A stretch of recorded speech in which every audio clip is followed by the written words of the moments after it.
Hey, everybody, this is Craig Garber. Welcome to Everyone Loves Guitar. We're going to show some love to the rhythm section today with John Billings, excellent bass player out of Nashville. Funny guy, great career, good person. Couple of quick announcements. Benny Facconi, thank you very much for connecting us. We appreciate it. I just heard about Mexico. We're going to talk. Second, go to everyonelovesguitar.com/subscribe and subscribe to the audio and video of the show. If you are watching this on YouTube, please hit the subscribe button and click that little icon or the emoji that looks like a bell. That helps us out a lot. Thank you. All right. John Billings grew up near Richmond, Virginia, moved to LA at age 20 to follow his dream to becoming a touring and session bassist. After 8 years, he moved to Nashville, and because it turned out a lot of friends he grew up with were already recording there in the session and touring world. A month later, he found himself on tour in Brazil with the awesome Donna Summer, a gig which he held for 17 years. John also engineers and produces music videos and EPKs. What is that? Electronic press kits, right? Yeah. You got it. Electronic press kits with his wife for their company, Nash Vegas Entertainment Group. And he also works as a freelance location sound mixer for shows like CBS's 60 Minutes, Mysteries at the Museum, National Geographic, and the Military Channel. This guy does everything. He's like, do you remember In Living Color? Oh, totally, dude. Yeah, One job. Talk about that. Yeah, you only have man. I know, man. That's you're like that dude. I use that one all the time because nobody believes me. They think I'm making shit up. I'm like, I gotta work. Hamster wheels rolling. We gotta tires for me to clean. Now you have documented evidence on this show. Over the years, John's played or toured with the Monkees, Wynonna Judd, Rick Springfield, the Wooten Brothers. Did you have that gig before Matt? Rick Springfield, actually, Yeah. I got it because of Matt and Lance. Rick was using Matt primarily on bass, and then Lance would fill in when Matt would start working for Joe Satriani. And then Lance Morrison got a gig with Don Henley. And so they were both gone at the same time, and Lance referred me. Oh, that's cool. I went out for about a year with Rick, and then Joe Satriani ended, and I was off the road. It's very tragic. Yeah, he tours hard. He's like does a lot of shows, right? Matt used to be gone all the time. It was a good gig for him. It was a really good gig. No, I mean Rick does a ton of shows also. Oh yeah, Rick stays gone. Yeah, I mean that was a tough one. We stayed gone all the time, and they're all fly dates. He didn't like buses, so every day pre-dawn to meet up at the lobby. Oh my God! Fly to the next place. It was tough. We'd all be pals at the beginning of the trip, and by the end of the trip. Not so much. Yeah, we had but in my time there, we had 2 big dust ups in airports. Really? Like where all of us had to, hey, everybody calm down. Who was the guitar player on that gig? When I was there, it was George Nastos? George replaced the other George. There's 3 George. Oh, Bernhardt. Yeah. Bernhardt it started off of another cat, and then it was Bernhardt. And then when I split, Nastos, it's like whoever's doing tech gets moved up to be the guitar player. I know. It's kind of funny. And then Nastos was playing bass for the longest time. He's back on guitar now. That's cool, man. He played with John played with the Wooten Brothers for quite some time. Ann Womack, Patti LaBelle, Lita Ford. That must have been a cool gig. We'll talk about that. Was Steve Pfister the guitar player there? No, believe it or not, that was just Lita, and that was through the Rick Springfield connection. Roger Carter, because Roger used to play with Lita. Lita had been out of pocket for I don't know, a decade or more, and she wanted to come back and do this one gig to kind of say I'm back out here. And she played guitar on everything. It was a trio. That's cool. We had Mickey Free played with us, and then I always remember Mickey Free. Go back and watch the Chappelle show. Yeah. Stories, when Eddie Murphy's brother. Yeah. Tells stories about he talks about Mickey Free, and I think that's the one with Prince when they go and play basketball and have waffles. He talks about this new chick, Mickey Free. Mickey Free. I'll have to check it out. Cool, though. I had a good time. It was a good gig. It's a one-off.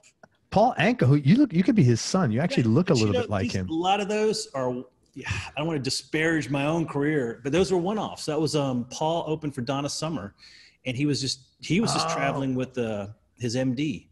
So they asked the Donna band if they would be the drummer and the guitar player if we'd join them, and I said, yeah. That's cool, man. It was he was very cool. Gary Lewis and the Playboys, Steve Cropper, we'll talk about that. John Corabi, Wolf Hoffmann from He was with Accept. I have those old records, man. My Restless and Wild.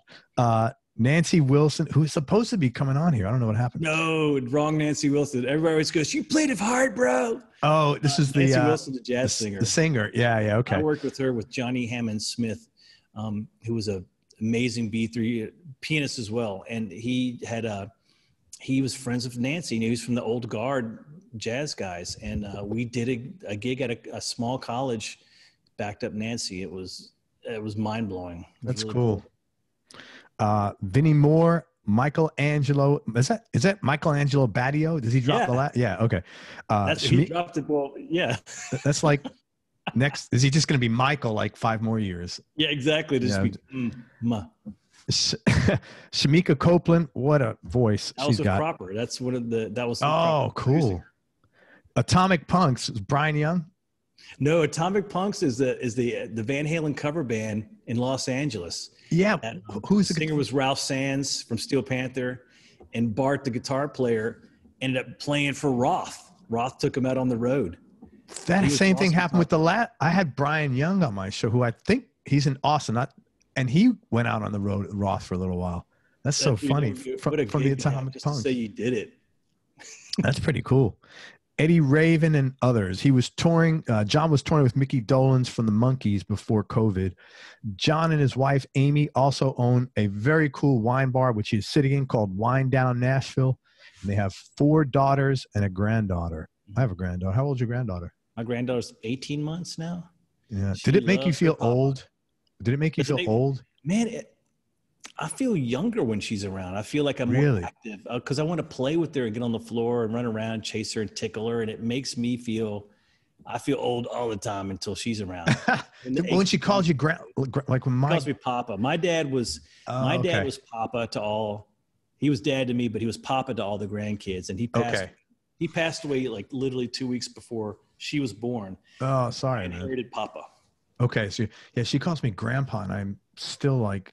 That would be, I like Papa more than Grandpa. Grandpa sounds like he should have white hair and have a, walker. Yeah, that's how I feel. And I'm trying to negotiate with my son if she could just call me Craig. But he's like, Dad, stop. Please don't do that. No, I won't. But I'm just asking you not to do that. Yeah, but Grandpa, it's like. Papa, go try Papa out, Papa. Let me see if we can work that out. Or Papa. Anyway. Man, thank you for coming on this show. I feel like we've had an interview already. You're so funny. Okay, so you grew up in Virginia. What made you, I know you moved out to LA to follow your dream and to do the thing, the job out there, but what did you do for work once you got out there? And like, what was the trigger that said, okay, now I'm going to LA? I was in Virginia. I was living in Virginia. I started playing professionally when I was 16. I was working at theme parks. I worked at a theme park in Richmond, Virginia north of Richmond called King's Dominion. And there's a King's Island in Ohio, and it's a little series of parks. And I worked there in a surf show and a country show. And that was the bite. That was what bit me and made me go, holy cow, I want to do this. And I was 16 when I started. Everybody in the band were in college at music school. They were all high level players, and they were hungry. They were excited. They opened me up to this whole other world of music that I had not even looked at yet. I was talking last night. I'm going to drop a name. I'm going to do like Micky Dolenz always goes, oh, did I drop that name? Patrick Lamb is Gino Vannelli's saxophone player, and he lives in Portland, Oregon, and he's a fixture in the Northwest. And I was telling him last night, I go, I don't want to fanboy on you, but man, Gino Vannelli. Yeah. Changed my life. And that was at King's Dominion. I got these musicians, these amazing musicians, they took this 16-year-old rocker who all I listened to was Kiss, Aerosmith, Skynyrd, and what was it? Oh, and I had just gotten turned on like Stanley Clarke. So I learned like Lopsy Lou and a couple of Stanley tunes. And I didn't know anything about R&B at all, like nothing. Right. And we'd do 5 shows a day. The shows were like 30 minutes long, and then you have a break between them. And they would teach, they would go back out on stage and just jam. And they go, here's a song by this group called The Time, but it's really Prince. And it's called 777-9311. And I go, wow, that's a weird song. What's up with the drums? And so they take me out and they go, we're going to do this other Prince song. And we're going to learn this song by Return to Forever. And now this is at that time there was a band called Pieces of a Dream.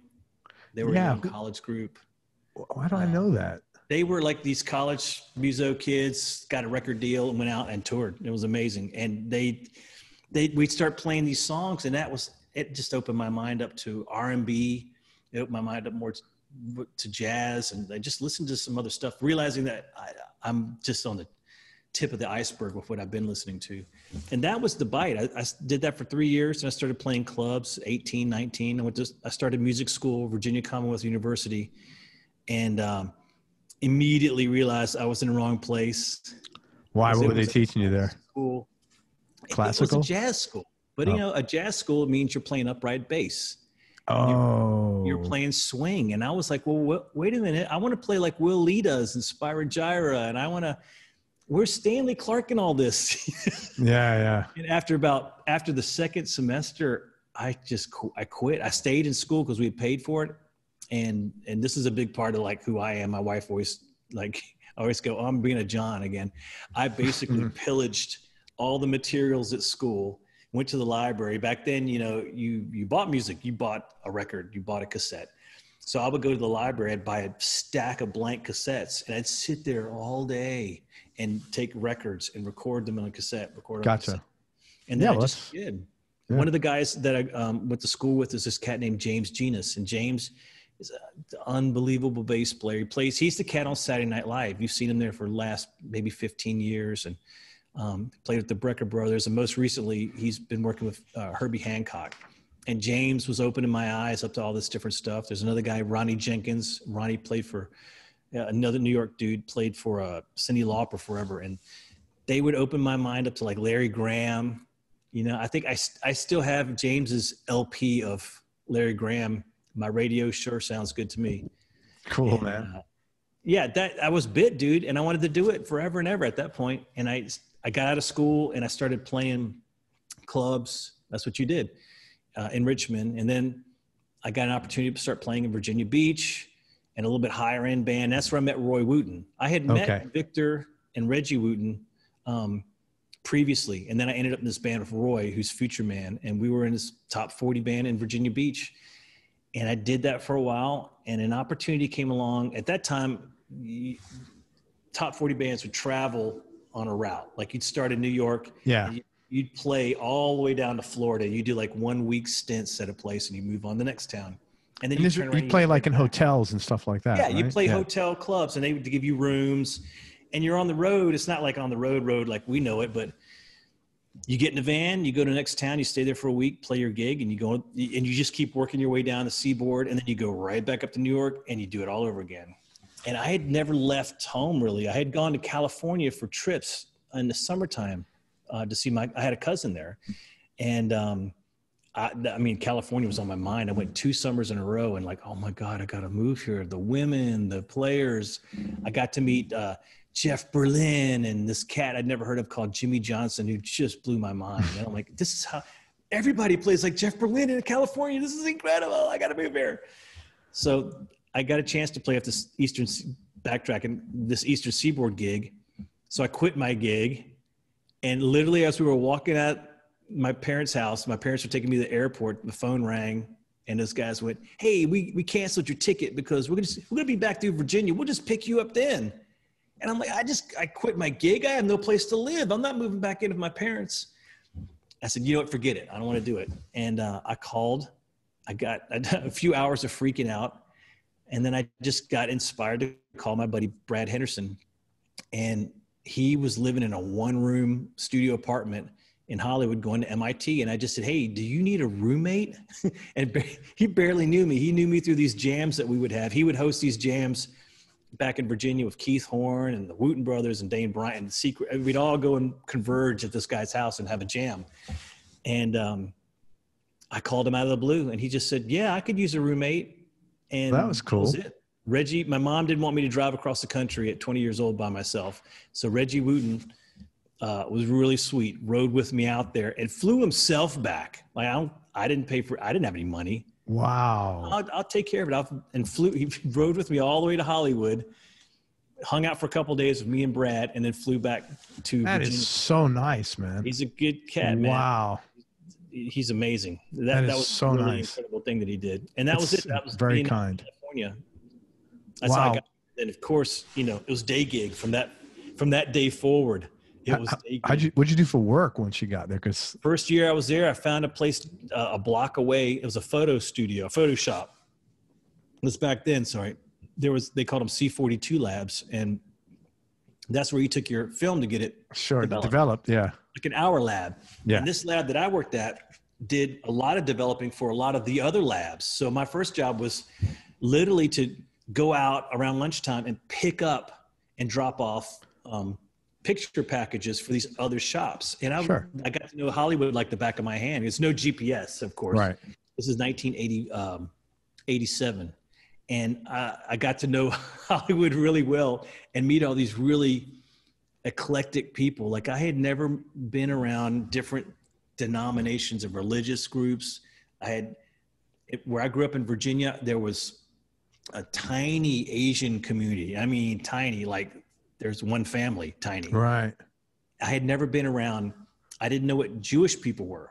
I just didn't know. I didn't know what that was. And all of a sudden here I am with Armenians, and I'm with all these different ethnic groups, and some of them hate I was with some Azerbaijanis and Armenians, and then I'm like, oh, these guys hate each other. I got here.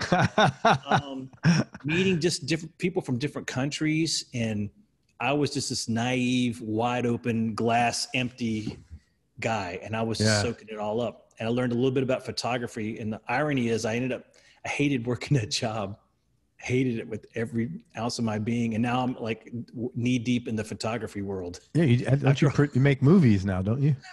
I wouldn't call them movies, but well, I mean, you shoot a lot of video, man. I shoot a lot of video, and I take a lot of stills. When I travel on the road, I shoot constantly. It's like kind of my fun thing I like to do on the road. So to be back in photography after 30 years, it's a little bizarre.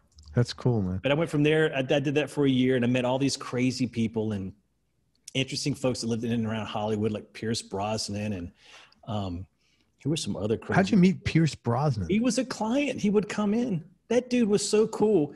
Stupid good looking. He walks in your room. I was gonna say, if I was that good looking, I would. Oh, I don't even know how I'd handle it. And he would come in, and he wasn't cocky, but he knew that people reacted to him. So you'd be like, you're at that time he was Remington Steel. Right. And he would just go, that look, God, he's gorgeous. I like women, but damn, he's good looking. He was just a customer. I had to tell you one cool thing that he told my boss. He said that when Remington Steel, when he got that gig and he did the pilot and probably a handful of shows, the first paycheck, the first money he got, he went and bought a taxi cab. He bought a cab because he said he wanted to be, if Remington Steel failed, he wanted to have a plan B. Money. Yeah. Plan B was he bought a cab and he was going to drive a cab around Hollywood. Interesting. And I was like, that guy is awesome. That's pretty smart, because in the meanwhile, someone else is leasing the cab and probably paying him a fee for it. Yeah. I mean, I just thought that was brilliant that that's pretty smart. He had a side hustle, That's good, man. But I did that for a year, and then I was a pizza guy. I got fired from that job. And how'd you get fired from that job? I'm just going to be curious here. I mouthed off to the boss's wife. And now that I am married and a partner in a business with my wife, I understand why that boss had to fire me. Oh, yeah, immediately. I mouthed off to his wife, and he took me in the back, and I actually was crying. I was 20 years old. I was like, hey, I'm sorry I did that. And he goes, I really like you, but I have to fire you. Yeah, it's no question. He sleeps with that woman, you know what I mean? Yeah, that's done. It's that you can apologize much. Oh yeah, that's not gonna work. So I left, and actually I've been friends with them. I'd see them over the years, and I'd bump into them in Hollywood, and everything was cool. That's good. I was a Domino's guy, and then I spent the next 6 years as a pawnbroker. Wow, you must have got some great musical instruments on deals. I didn't really. I bought one. I had one bass that I bought, a Fender Jazz, and it had been gutted. Somebody put EMGs in it, but I got it. My boss sold it to me for $300. And the only thing about that bass that I missed was Victor came to town to do a Bela Fleck show, and it was, I think they were either driving on a truck or bringing gear on a plane. He didn't have a bass. None of the gear showed up. And they had a show that night at Universal Amphitheater, and he called me in a panic. And well, he never panics. Victor doesn't panic. But he called me like, you have a bass I could borrow? And I had two, and he said, I'll take the Fender. And so he played it that night on stage at Universal Amphitheater with the Flecktones. And that bass was stolen in the LA riots right out of Oh, my God. I had it stored. Between my pawn shop gigs, I needed money. So I went to a pawn shop and pawned your pawn bass. I pawned my handgun and my bass. And then I immediately got a job the next couple of days with another pawn shop. But, paychecks come in 2 weeks. Yeah. So I was like, I can get one thing out. I need the gun for work. I got another bass. I'll leave the bass. How did you have a gun in California? I thought it was like impossible. No, that back then it was a little bit more relaxed. While I was there, that all got closed down. All my old bosses got rid of all their FFLs right after I left town. It got to be, it was too expensive, too much liability. There was a lot of pressure on them to unload their inventory and close that side of the business down. But when I was there, I was the firearms guy. My first bosses, and that shop closed after 40 years. The shop is actually in Grand Theft Auto. It's called Brothers Collateral Loans. That's hilarious, man. The yellow building on the corner of Melrose and Cahuenga. And they actually put it in Grand Theft Auto. You could drive by the place. Tell me a funny pawn shop story. That has got to be the funniest business. You must meet the weirdest. All day, dude. We could talk all day. Give me one. Well, I'm going to be cool and not mention names and stuff like that. But come on. Tell me one where you can mention names. Is there one? I mean, people come to the pawn shop, right? So let's just be honest here. People, like I did, I had to put my stuff in pawn between jobs. I had no money, and I was hand to mouth at that point.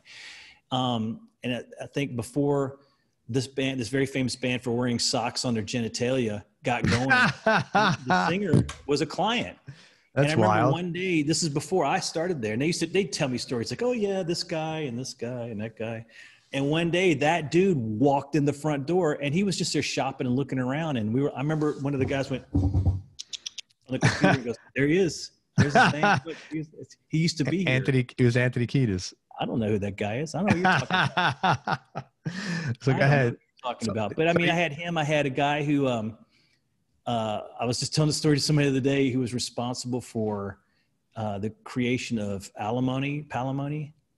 In California? A famous case in the 70s where he represented, and I want to say it's James Coburn, but I think that's not the cat. I can see him in my face. But there's a very famous case where his wife sued him for divorce and she got half his estate. Uh-huh. And this is the attorney that represented her and got that whole thing going.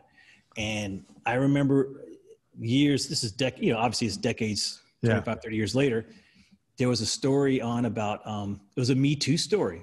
He was being sued for sexual harassment by a bunch of clients and employees, and it was all over the news, and everybody was like, karma. Yeah. And which, I mean, it's not, but that was just funny that cat turned out to be a real schmuck. Yeah. And he pulled up in a Rolls Royce, I think it was either Bentley or Rolls Royce, right up in front, got out, and we see him. He's been on the news. We're like, that's the attorney. And he opens his trunk and he pulls out a chandelier, a Tiffany chandelier, and walks in the shop with it. He goes, what can I get for this? Isn't that weird that, like, I guess you didn't have Craigslist back then. I guess you didn't have eBay. So that was your choice if you had to use stuff. Blue books. And they were, you bought a new set every year. And it basically was like the internet on paper. Like this, this guitar from this era should be worth this much money. And most of the time, the figures were really skewed in the wrong direction.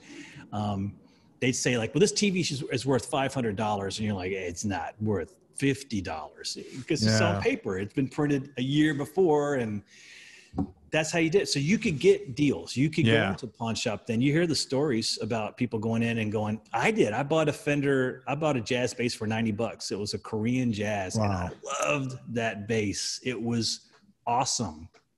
And if something's been on a shelf a long time, a pawnbroker wants it gone. He doesn't want stuff on the shelf. So you make him an offer. And back then they couldn't go and look stuff up on the computer. Yeah, see, that's the problem now. There's no deals really because not anymore. That ship sailed. You know, my old boss from Brothers Collateral he had a guy, and his whole job was to take pictures and put stuff on eBay, and get top value for it, and he did. Yeah. But I think. Well, now with Reverb and eBay, but Reverb even, it's like, yeah, exactly. There's no mystery. You know, this is worth between $800 and $1,000. You're not getting it for a penny less than 800. Yeah. I mean, and I was at my second shop was at the corner of Santa Monica and Martel. And we were near some studios. We had some engineers that would come in there, and they would bring in, and at that time, I'm just a bass player. That's all I did in life is I played bass. I didn't care about anything. I've been in a studio one time, did one recording in Richmond, and never visited a studio again to this point. So not having any knowledge of anything, I'd be standing at the counter of my long Maine and a guy would walk in, he'd go, I'm an engineer at a local studio and I have this piece of equipment. I'd like to get a loan on it. And I'd pick it up and I'm holding an API module, preamp module. And I go, how do you plug it in? There's no 1/4-inch jack on it or microphone jack. And how do you power it up? I don't know if it works. Get this crap out of here. And send them packing Neve 1073 modules. They come in like this, and I go, "What? This is crap you gave me. This is junk. It came out of a console, bro. No, go, leave." Oh my God! And I said, I remember sending a guy home because he had this big silver capsule microphone made by some German company called Neumann. Neumann, you know? Neumann. Yeah. And I'm like, Neumann? Who is this Neumann? You something, you whatever. And it had a dent in the capsule. Somebody must have dropped it or something. And yeah, the outside capsule's just the capsule's protective cover. It still sounded like a U67 or 87 or whatever it was. I think it was an 87, an older 87. And I sent the guy packing because it had a dent in it. That's so funny. And like I look back now and I go, oh my God, I could have bought 1073 modules all day long for nothing, for $50, $100, whatever they need for cocaine, you know? Is that what it was? Stuff like that? It wasn't always. I mean, that's a gross generalization, but a lot of times there was a few people that would bring gear in and you were like wondering, they go, I brought this in from the studio then, Alan. And you kind of go, I think that's a client's. That's one of your clients. God. Because their name's on the front of the cabinet. Oh, my God. Their names. Why does it say Invasion, Vinnie Vincent Invasion on it? You know, I don't think that's yours because you're not, you know, that kind of thing would happen sometimes. Holy crap. But that pawn shop, I got, oh my God, an education to, you know. It was probably good for you. You probably got some street smarts from working. I was a very naive young man from Virginia, never really been in a fight, never had a scare for, you know, everything. You know, it was funny in this, you and I spoke on the phone when we talked about doing this interview, and we talked about some of the current events that were going on right now. Yeah. And I know my wife and I talk about that. When I grew up in Virginia, I didn't feel a tension. I didn't feel a racial tension. And obviously there's groups of people and there's, you know, people butt heads every now and then in school, but I didn't feel that. I didn't experience it so much for me personally. Yeah. When I got to LA, holy cow. I mean, I got chased through Compton. That was back in the day when LA, when South Central was on fire. I tell my kids today, I go, the only reason your dad's alive is because he was just a little bit faster than the people after him. I ran into issues trying to just even sometimes sit in at clubs, playing R&B. And I had a good buddy named Barry Chenault that would walk me into places and he would vouch for me. And then once you hit that first note, everything's cool. Yeah. Getting to the stage sometimes was tricky. Yeah. LA, the pawn shop, I experienced everything. That's riots, good, man. LA riots, drugs. I've never done any drugs other than pharmaceuticals. Let's be honest.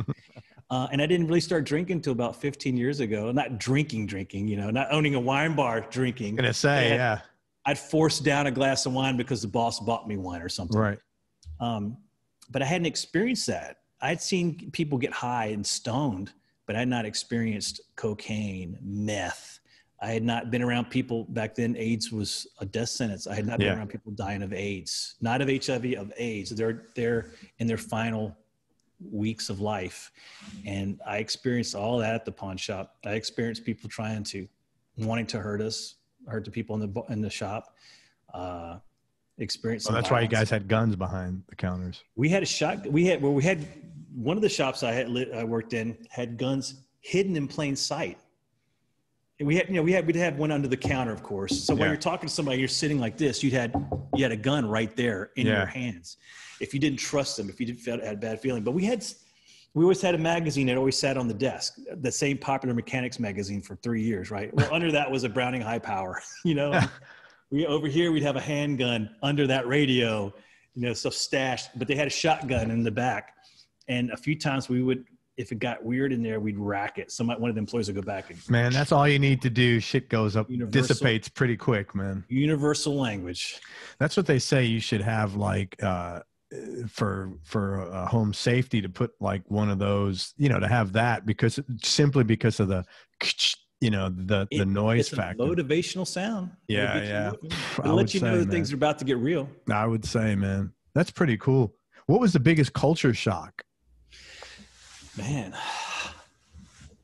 like I said, moving to Los Angeles, the culture of Los Angeles versus the culture of the South. Like in the South, I grew up in the South. I felt people were nice and they cared about you. Generalization, and I'm saying it's stereotypes and generalizations. They're there for a reason. Sometimes I felt people in LA were very nice initially, but I always felt like I kind of always just felt like it was an agenda of some of the people I was exposed to. Sure. In music or in other things. They kind of want to know, what do you do again? What is it you do? Oh yeah. Oh, you can't help me. Okay. It's good to meet you.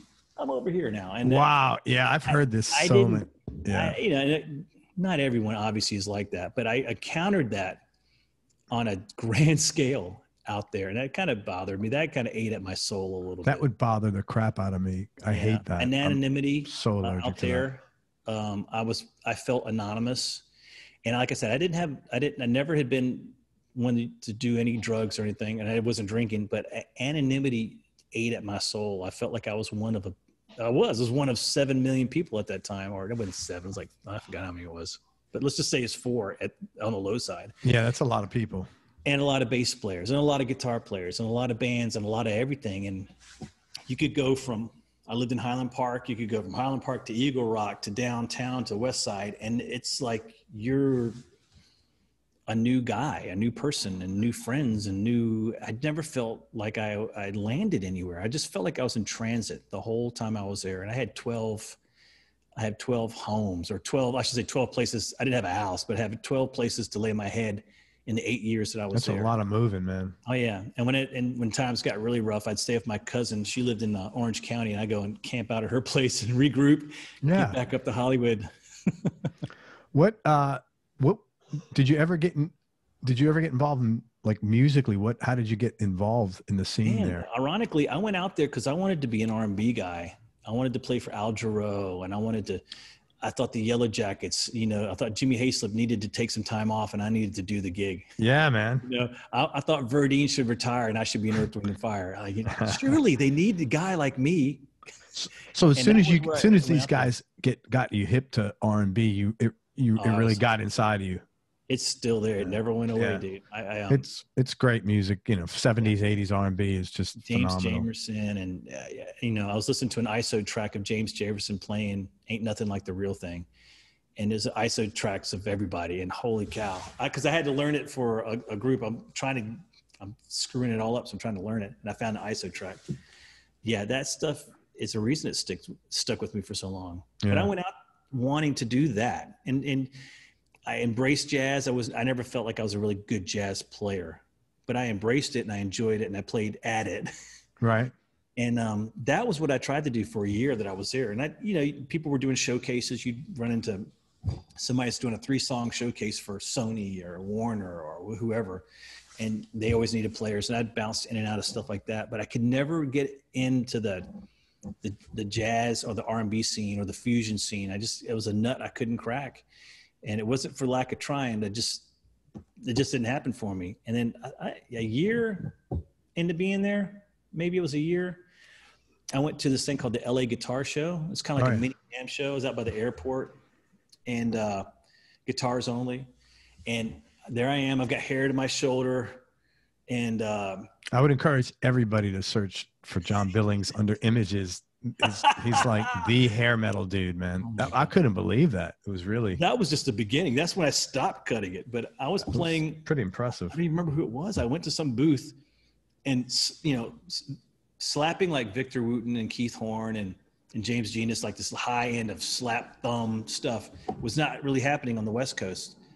So if I went in and just did like a little pluck triplet, sleight of hand, it always caught a lot of attention. So I go into the guitar show. I started playing, and I got a little crowd of people watching me and Bad Brad. Bad was playing guitar, and Brad Henderson, call him Bad Brad. Bad with 2 Ds because he's double D Bad. And we jam together. We look up and there's this whole crowd of people there, and we were just doing what we'd always done in Virginia with Reggie and everyone. And we just did that thing, and people thought it was like a magic trick. They'd never seen it out there. They hadn't encountered that. And this tall, skinny guy named Kurt James walked up and said, "Hey, how would you like to play in my band? I'm doing this record right now, and I'd love to have you play with me." And that was it. Then it was metal, rock. You were pretty deep in the metal scene, though, weren't you? I didn't feel like I was, but it was the only thing at that time that I felt like was embracing me. And I always kind of wrote it off as rock and the metal scene at that time. The bass players weren't really up to par. It was usually like the guy who couldn't quite play guitar well enough had relegated to playing bass. And so then bass players were not. You're right. In metal, it was bass players were not showcased. Yeah, I think it's changed a little more. I think it's a little bit different. But back at that point, like I remember, I was giving lessons to a kid. He was in high school who was going to be playing with this other band. It turned into the Atomic Punks, and I remember thinking, like, man, you don't really even want to play bass. You just like to be on stage, and you just want me to show you how you play your own songs. Yeah. So that you could just be on stage and get chicks. I get it now. So then the band would want to have a ringer as a bass player. Not ringer, that's the wrong word, but somebody could actually play. Yeah. And I was lucky enough to play with cats like Kurt James, who wanted to have a guy and let me play. Let me do whatever I want to do. So now I'm playing. Now I can do whatever I want to do. I can take a bass solo. I can do this or that. And I found like I never felt like I fit in because I didn't fit into everything off stage. Yeah, the vibe. Yeah, I totally. After the shows, I'd go home, but at the end of the show, if you're at FM station, they lock the doors, the blow and the booze comes out, and that's where your real contacts and connections came from. And that wasn't your scene. Meanwhile, I'd go home and go to bed because I had to be at the pawn shop the next day. Yeah. When you were doing that, I would imagine it didn't feel too good. I just felt like I was holding somebody's chair, and I enjoyed it. I mean, I got why that kid wanted to be up there. I totally understood from the first gig. My first gig with that band, when he left that band, they asked me to join. By this time, now I got the hair.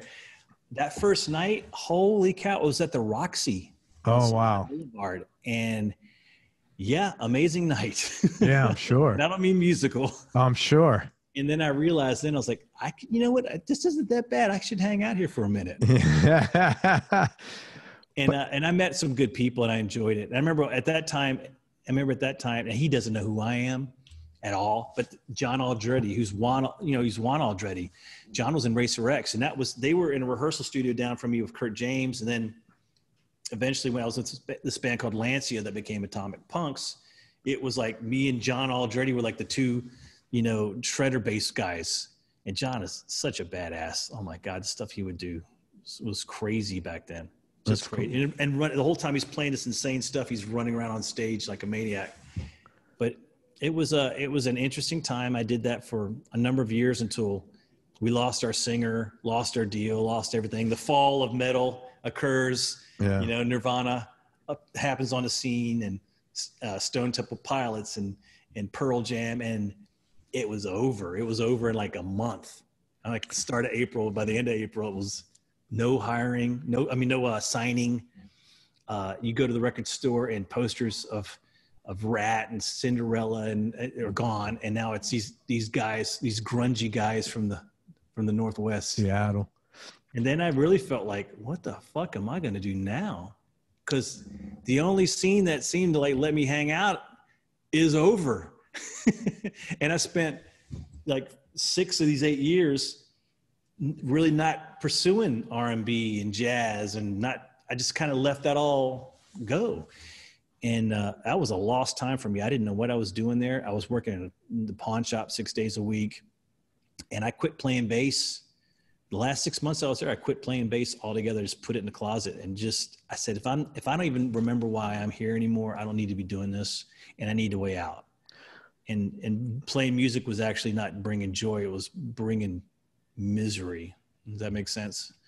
Yeah, it sucks. It sounds like it was in retrospect, because like when you're in a situation like that, especially when you're younger, you personalize it. It's like, man, I wasn't good enough, or I'm not meant to be successful, or I'm, nobody likes, whatever the fill in the blank is. But older, in looking back at that now, what was the function? Like, why do you think that didn't work? I believe wholeheartedly in God. I believe in the universe. I believe in energy. I believe that I was supposed to go there it was training day. It was 8 years of training day. And I needed to learn some life lessons. I needed to learn music lessons. I needed to learn how to get along with people in the band. I didn't always do that really well. Really? That is amazing. No, I'm not being sarcastic. I'm like shocked, because you're pretty now look, if I told you the shit I did when I was a kid, we'd be like, what? So I'm like, but yeah, that's hard to believe. Like this, but what I would do, the difference would be like, if you said, John, I need you to stick to the lick that's on the record for the intro. And I would go, you got it, Craig, it's done deal. Let's go get a beer. And that's the end of it. Then I'd be like, I don't think I want to do that. I've been working on all night. You should check it out. And that's funny. And of course, you get the appropriate response from the MD, which is, no, you're not going to do that. And then I'd be, screw you, I'm out. And then you're like, maybe that's why we get along, because I was exactly the same way. I hated being told I still hate being told what to do. That's why that's a lesson. I do too. Hey, I do too. And I work in a job now where everything I do, every step I take has to be approved by 3 different people. Oh yeah. And it's a necessary thing. It's a necessary process, because everybody has to sign off on it. But like, if I want to go do this, those 3 have to say I can do that. And then if I want to go do that, those 3 have to go, you can do that. And then it's still hard. It's hard. Now I know how to channel that. And I know you're not going to be an asshole about it now. Yeah. And you also, you learn to take your heart out of certain things. Mm-hmm. Yeah. I don't mean that. I know it sounds worse than it is, but I try to. No, you don't mean don't work hard and don't give 100%. Yeah. You mean like you realize it's not about you, what your decision making here. Yeah. It's not about you. So you might feel a certain way, but honestly, it's not. Yeah, I get that, man.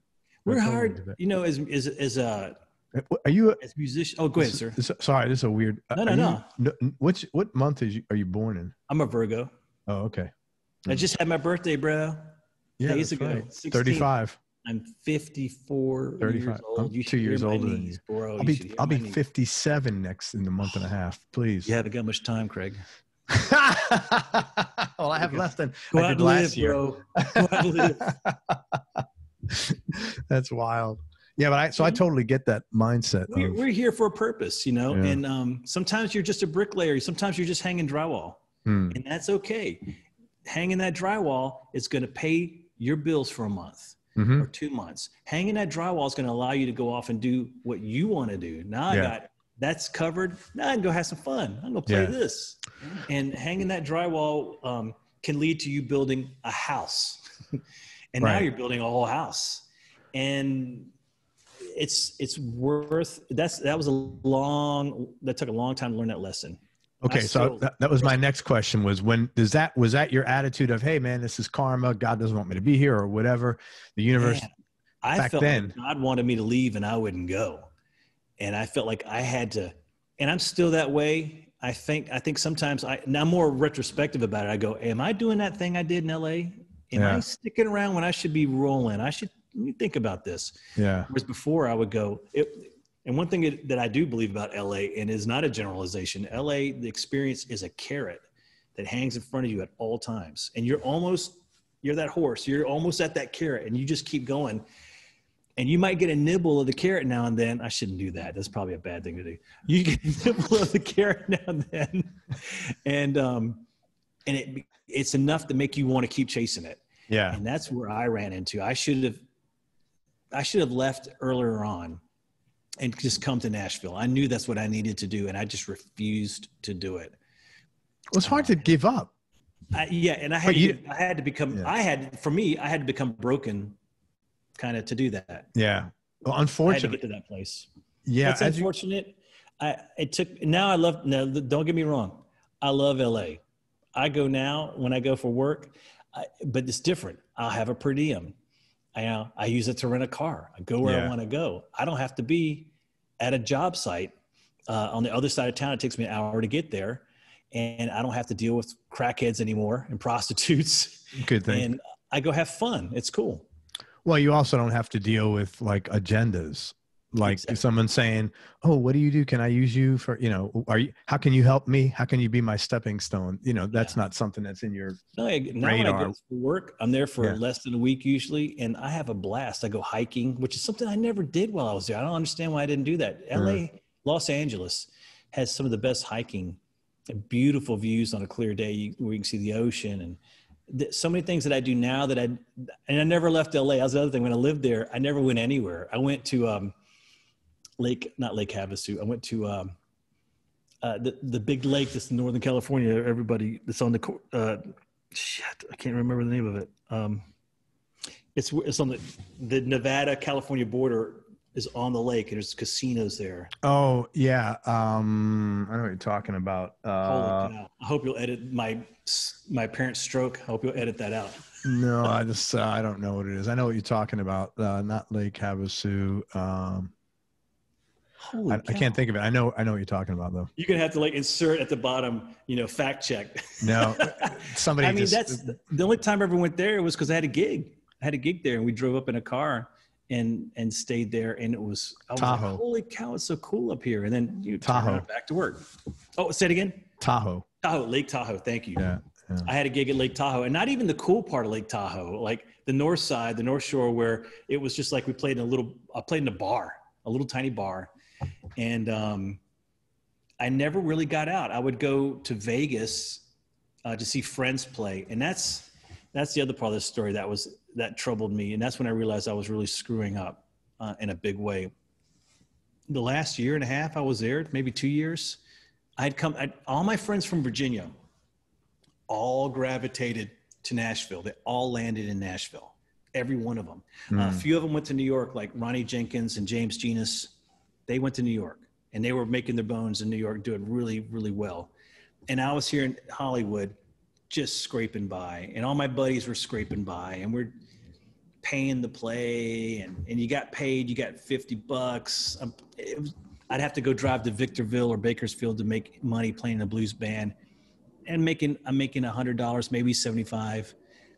I was like, what am I doing here? And then all of a sudden, all those cats in Nashville, this is like in the Garth Brooks belt buckle, everybody who had a cowboy hat got a deal days. Yeah. And every one of those cats were coming and playing in Los Angeles, and I wasn't. And that's when I had that moment you're talking about where like, what the hell is going wrong with me? I live here. And my good buddy Raymond Massey is playing at a blues bar up the street. I can't even play at the blues bar. I can't get a gig to play in there. And then Victor would come and do shows at Universal Amphitheater and the Greek Theater. Keith Horn would come with Tanya Tucker. Dane Bryant would come with Clint Black. And they're all gigging every month in LA. I remember James came, I was living at the very end of it all. I was living, it was pretty nice actually. I was living in Redondo Beach, which is little tiny apartment.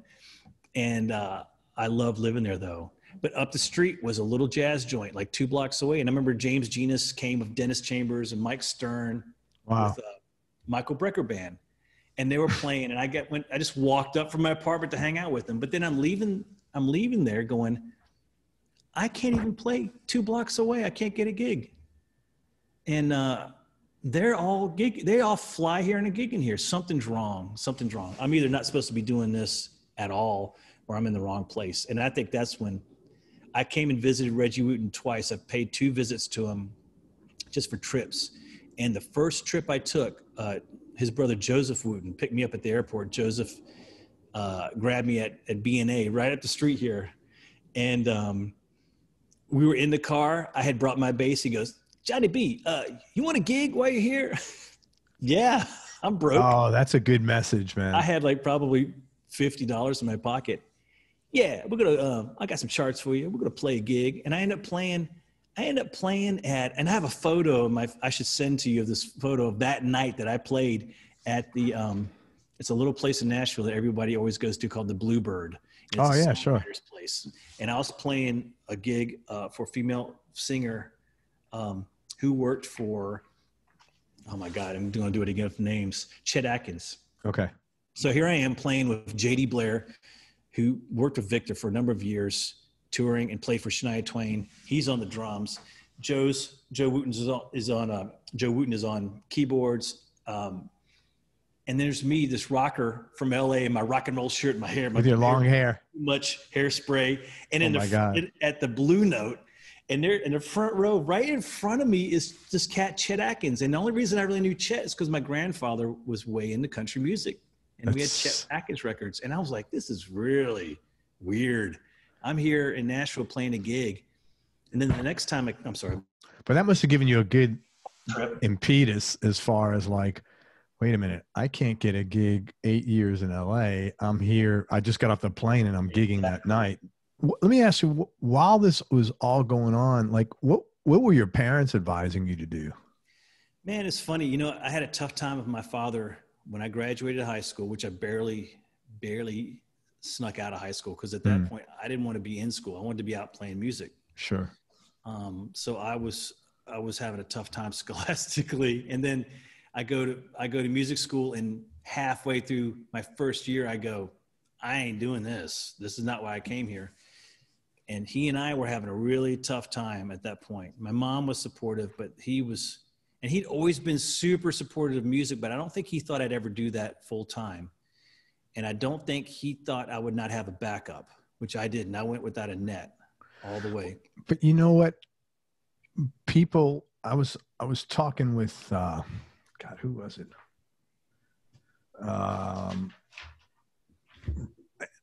You know, let's see. It doesn't matter. I was talking on the phone with this guy, Barry Bergman. He's a manager up in New York, but everybody has said this. If you have a plan B, go do it.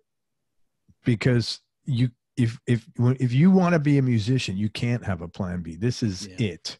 I think there's reality and there's truth to that, because it's all about commitment.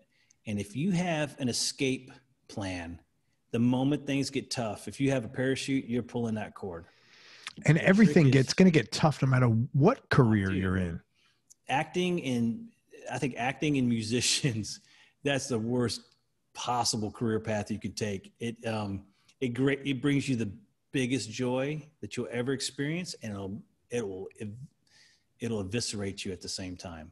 Sure. When it's not going right, because it's so personal. It's so much a part of your soul, and you have people saying, "Yeah, your soul sucks. I don't like it. Move along." But like I've been, even just being an entrepreneur, if you're working for yourself, you're going to have good times, and you're certainly going to have bad times. Oh yeah, I'm living in. My wife and I built this place primarily for her. This was her project, and we invested everything that she had in her life had built to this point into this room that you see me sitting in. And 8 months later, we have a worldwide pandemic. Right. And what can we do about it? Absolutely nothing. Right.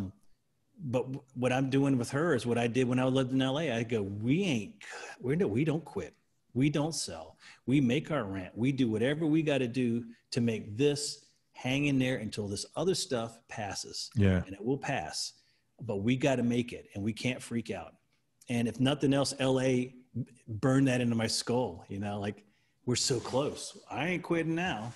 And I see this place. And I know I just said, maybe I should think this over, but we're too new into this. And I just told her, I said, we can't quit. We're not gonna. We're just gonna just be us running it for right now. We're gonna do what we got to do. And I went and I got a day job. I was blessed enough to get offered a job. Yeah, working at Pearl. My buddies called up and said, "Man, do you need work?" Hey, thank God. Exactly right. Thank God. Yeah, man. My wife and I had gotten to zero. We had gotten to where this bar, we were obviously shut down. Everything was shut down. Everything shut down. We were able to do curbside service. Well, how do you have a wine bar or a bar with curbside service? You know, I could go out and deliver mimosas and deliver alcohol to people, and people would come by and pick up food, mostly because they just didn't want to see us go away. Yeah, which is great. It's great. It was like handouts. They were wonderful handouts, but it wasn't enough, to even keep our rent really paid. It wasn't enough money. We were at zero, and these guys called. They said, we need a videographer, and we know you do that kind of work. And I was like, I'm there. When do we start? And I had a couple of meetings with them, and that was my first like job in 25 years. You know, and it was an interesting first couple of days. And you know, they did to me what a lot of people do. They put me right to work. I walked in, they showed me, well, here's where we keep our cameras. Here's a studio. Oh, by the way, we're going to do this throne project first. So you get to shooting. We'll see you later. And I got so busy so fast that I didn't have time to sit around and freak out about, oh my God, I'm in a job. Yeah. And now, you know, I know we all know each other. It's so laid back. It's so cool. And it's helped us put food on the table. And, you know, if you were just a pure musician, like, I'm not going to do anything, I'm just going to do this, and that's it. Well, there's nothing to do right now. No, what are you going to do? I mean, I know sessions have started, sort of. All my engineering went away. You know, I worked I work in video as well. All those everything we did in life stopped. Yeah. And then I was one of the 50% of the people you always hear about who had unemployment issues with the government, who couldn't get it going. That was me. Yeah. My job became sitting in front of a computer in a chat room, waiting for it to say, you're number 1500 in line. And then it get to like 4 p.m. And I'm going, come on, man. Because at 4, they shut it down. And then your browser. Oh my God. Your browser refreshed and they go, try again tomorrow. So when Pearl came on, oh my God, dude, that was a blessing. That was a huge, not in disguise. That was just a blessing wide open. It's pretty That's great, man. And we're able to keep this place going, and we're sitting out and waiting until we're back opening at half capacity. We're starting to bring events back in and we have a couple employees. We're going to start back here hopefully soon. And we're seeing the other side of this now. Man, I hope we all see it soon. Yeah, exactly. We all need to see it. I want to talk about thanks for sharing that story. That was really cool, by the way. You're welcome.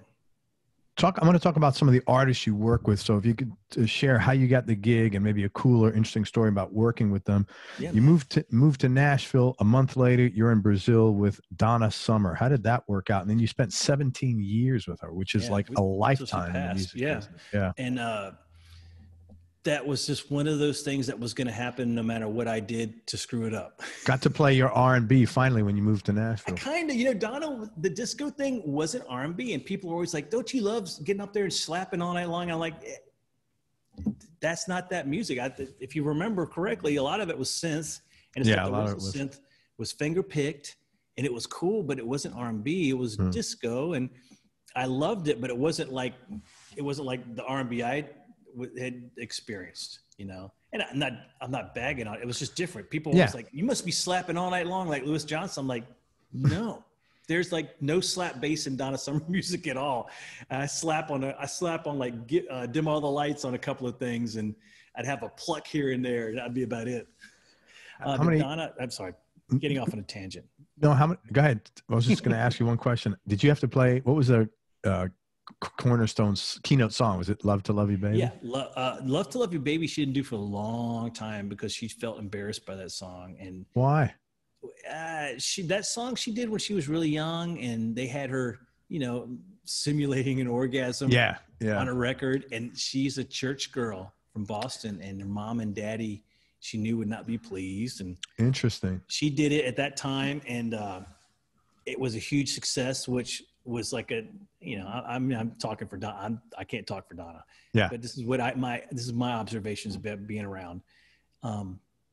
She's thrilled that song broke her and got her public, you know, acceptance, accolades, and recognition. And then you go on to make records and songs. But she's always known for that very first thing, which is her moaning. Yeah, totally. Record. And I think it's cool. She was a little embarrassed by it. And for the longest time, people would be screaming it from the audience, and she just, you know, no, I'm not doing that song. And I don't remember if it was at sound check or every now and then we would be bold enough to go, man, it'd be great to do that. Or I'd play like the opening lick. I'd play it on and stop, and she'd turn around. Or I think her sister Mary Ellen would talk to her about doing it.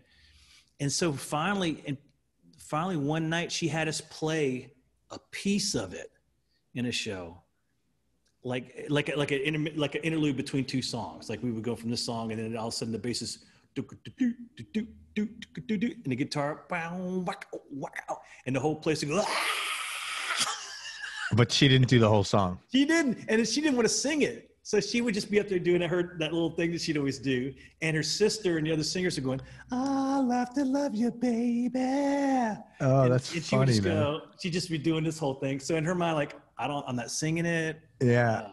I could just be up here dancing, and sure, and people were flipping out. And then eventually it was, I'm gonna sing this. And what was always funny about that song to me was I never listened to it with a microscope. I listened to it because we were on the road somewhere doing something. So I never had like I didn't have a cassette recorder or CD player with me. I'm kind of like, how did that song go? Because we never play that song. And she started with bass. The song doesn't start with bass. Bass comes in at the top of the verse. It starts with that guitar and kick drum, and it builds up into her singing that. Did she write that song? She didn't. I don't think she wrote. Actually, it was Giorgio. Giorgio Moroder? Moroder wrote it, possibly with her. And I'm embarrassed to say I don't know who actually had. No, I mean But Donna is a prolific writer, so it wouldn't surprise me if she had a huge part of that song was her. Let's see here. But she'd have me playing that song, and she'd have me start the song, and I didn't play it exactly right, and she knew it. She knew you didn't play it exactly right. On it, dude. And it was like an anticipation, like a little. If I you're right. In the wrong spot, she, you know, I get the you know, the look. It was her, Giorgio Moroder, and a guy named Pete Bellotte from England. Keith was way involved with Giorgio back then, and Donna wrote Pete. His name is Pete. She's got her name on a lot of that music, dude. She was really, her and Bruce, her husband, prolific writers. She wrote every day at sound check. Our sound check was we'd go out on stage for 45 minutes as a band and do like a sound check. You know, the drummer hits the drum, give me a little bass, and as all bass sound checks go, the bass sound check's done in 7 seconds. The guitar player's doing his clean, his dirty, his verb on, verb off, combination, and meanwhile I'm like, good is good enough. Done. Then we'd play like half of a song, and then the sound man would just go, you know, okay. And then we'd wait, and then she'd come out on stage. Eventually, they'd go get her in the dressing room, and then we'd spend anywhere from an hour and a half to 3 hours up there. Oh, that's grueling. Every day. Every show. And she used it as a writing tool. So what she would do is she would go, Nathan, our piano player at the end was Nathan. And she'd go, Nathan, play me something happy. And he would just put his hands on the keys and start playing. If she didn't like it, she'd go, no, change it, something else. And then he'd land on some other lick or riff, and she'd just start singing. And then she'd be like, okay, and that means the band fall in. And we're like, what key is this? Oh, we're in A flat. And then she'd just start singing, and she always had a recorder running out front of the house. I mean, the whole time I was with her, the volume of material. That's amazing. And she would just make stuff up. And it would sound like it would sound like maybe she'd been thinking about it all day. I don't know. But it sounded like it was stuff that was already pre-written. And she was just right off the top of her head. And then she'd go, take me to a chorus. And like literally everyone's like, clang. Yeah, okay. And, you know, some days she'd go to the guitar player. Randy Mitchell was the guitar player, and she'd been with him for a long, long time before I came along. And she'd say to him, Randy, you know, play me something, Randy. And he'd do the same thing. Take me to the bridge, guys. We don't know there's no bridge. So Randy would always got to go to the 6 minor, or he'd have like his go-to that he would go to. And at one point we had, you know, we did this every day. And we're like, after a while, you're like, oh my God. That's a lot of work every day, man. Oh yeah. We just blow through dinner sometimes. And you're tired. You've been up there you've been up there for hours, and she's still fresh because she just walked in an hour ago. And oh my God. Yeah, that's a lot of work. And then to go play a show. And then we do the show. But Randy and I were just like total pranksters. And so Randy would start playing songs that were popular songs that Donna didn't. I mean, it's not just Donna. Most artists you work for, a lot of them were in their bubble. Their bubble. Well, like all of us. Yeah. A lot of them are. And Donna definitely was in her bubble. So she didn't know a lot of popular stuff that was going on. So like, I remember one time Randy and I started playing Rooster by Alice in Chains. Oh my God. We're just playing this guitar and bass to that. And she's up there singing, Mary had, you know, a place on the hill. And we're playing, great song, by the way. And I love, oh my God, Mike Inez on bass. Great tune. Randy one time played this song, and it was a song in 3. It was a Sheryl Crow song. It was Strong Enough to Be My Man. And when you did that, it was easy because we all had heard it on the radio, and it wasn't a struggle, and we sounded good. And I was like, wow, you guys are locked in today. And you were like, top 10 hit. We all know the song. Cool, yeah. For a change. Yeah. And the unthinkable happened. Donna called Randy when we all got home and said, you know that song we did the other day? I want to record that. Oh my God. And he had to confess that we were playing a Sheryl Crow song and that there was no way in hell we could do that. How did she react to that?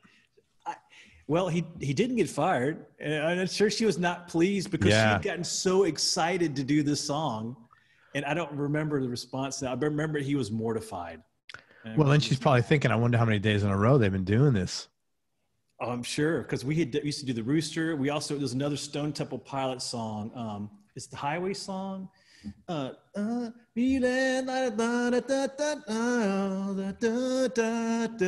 sounds like every Stone Temple Pilots song. I know.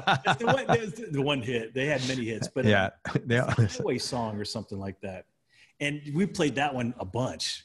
Because that's hilarious. I love those guys. And Randy and it's all guitar rock, you know.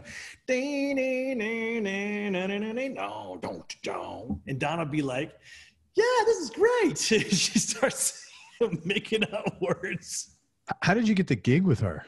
That was a dearly departed friend, a man that I love. He'd been doing the gig. I got a call from a drummer. All right, I'll back up. I'm starting all over again. Sorry about that. I had a pal that I played that first night in Nashville, JD Blair.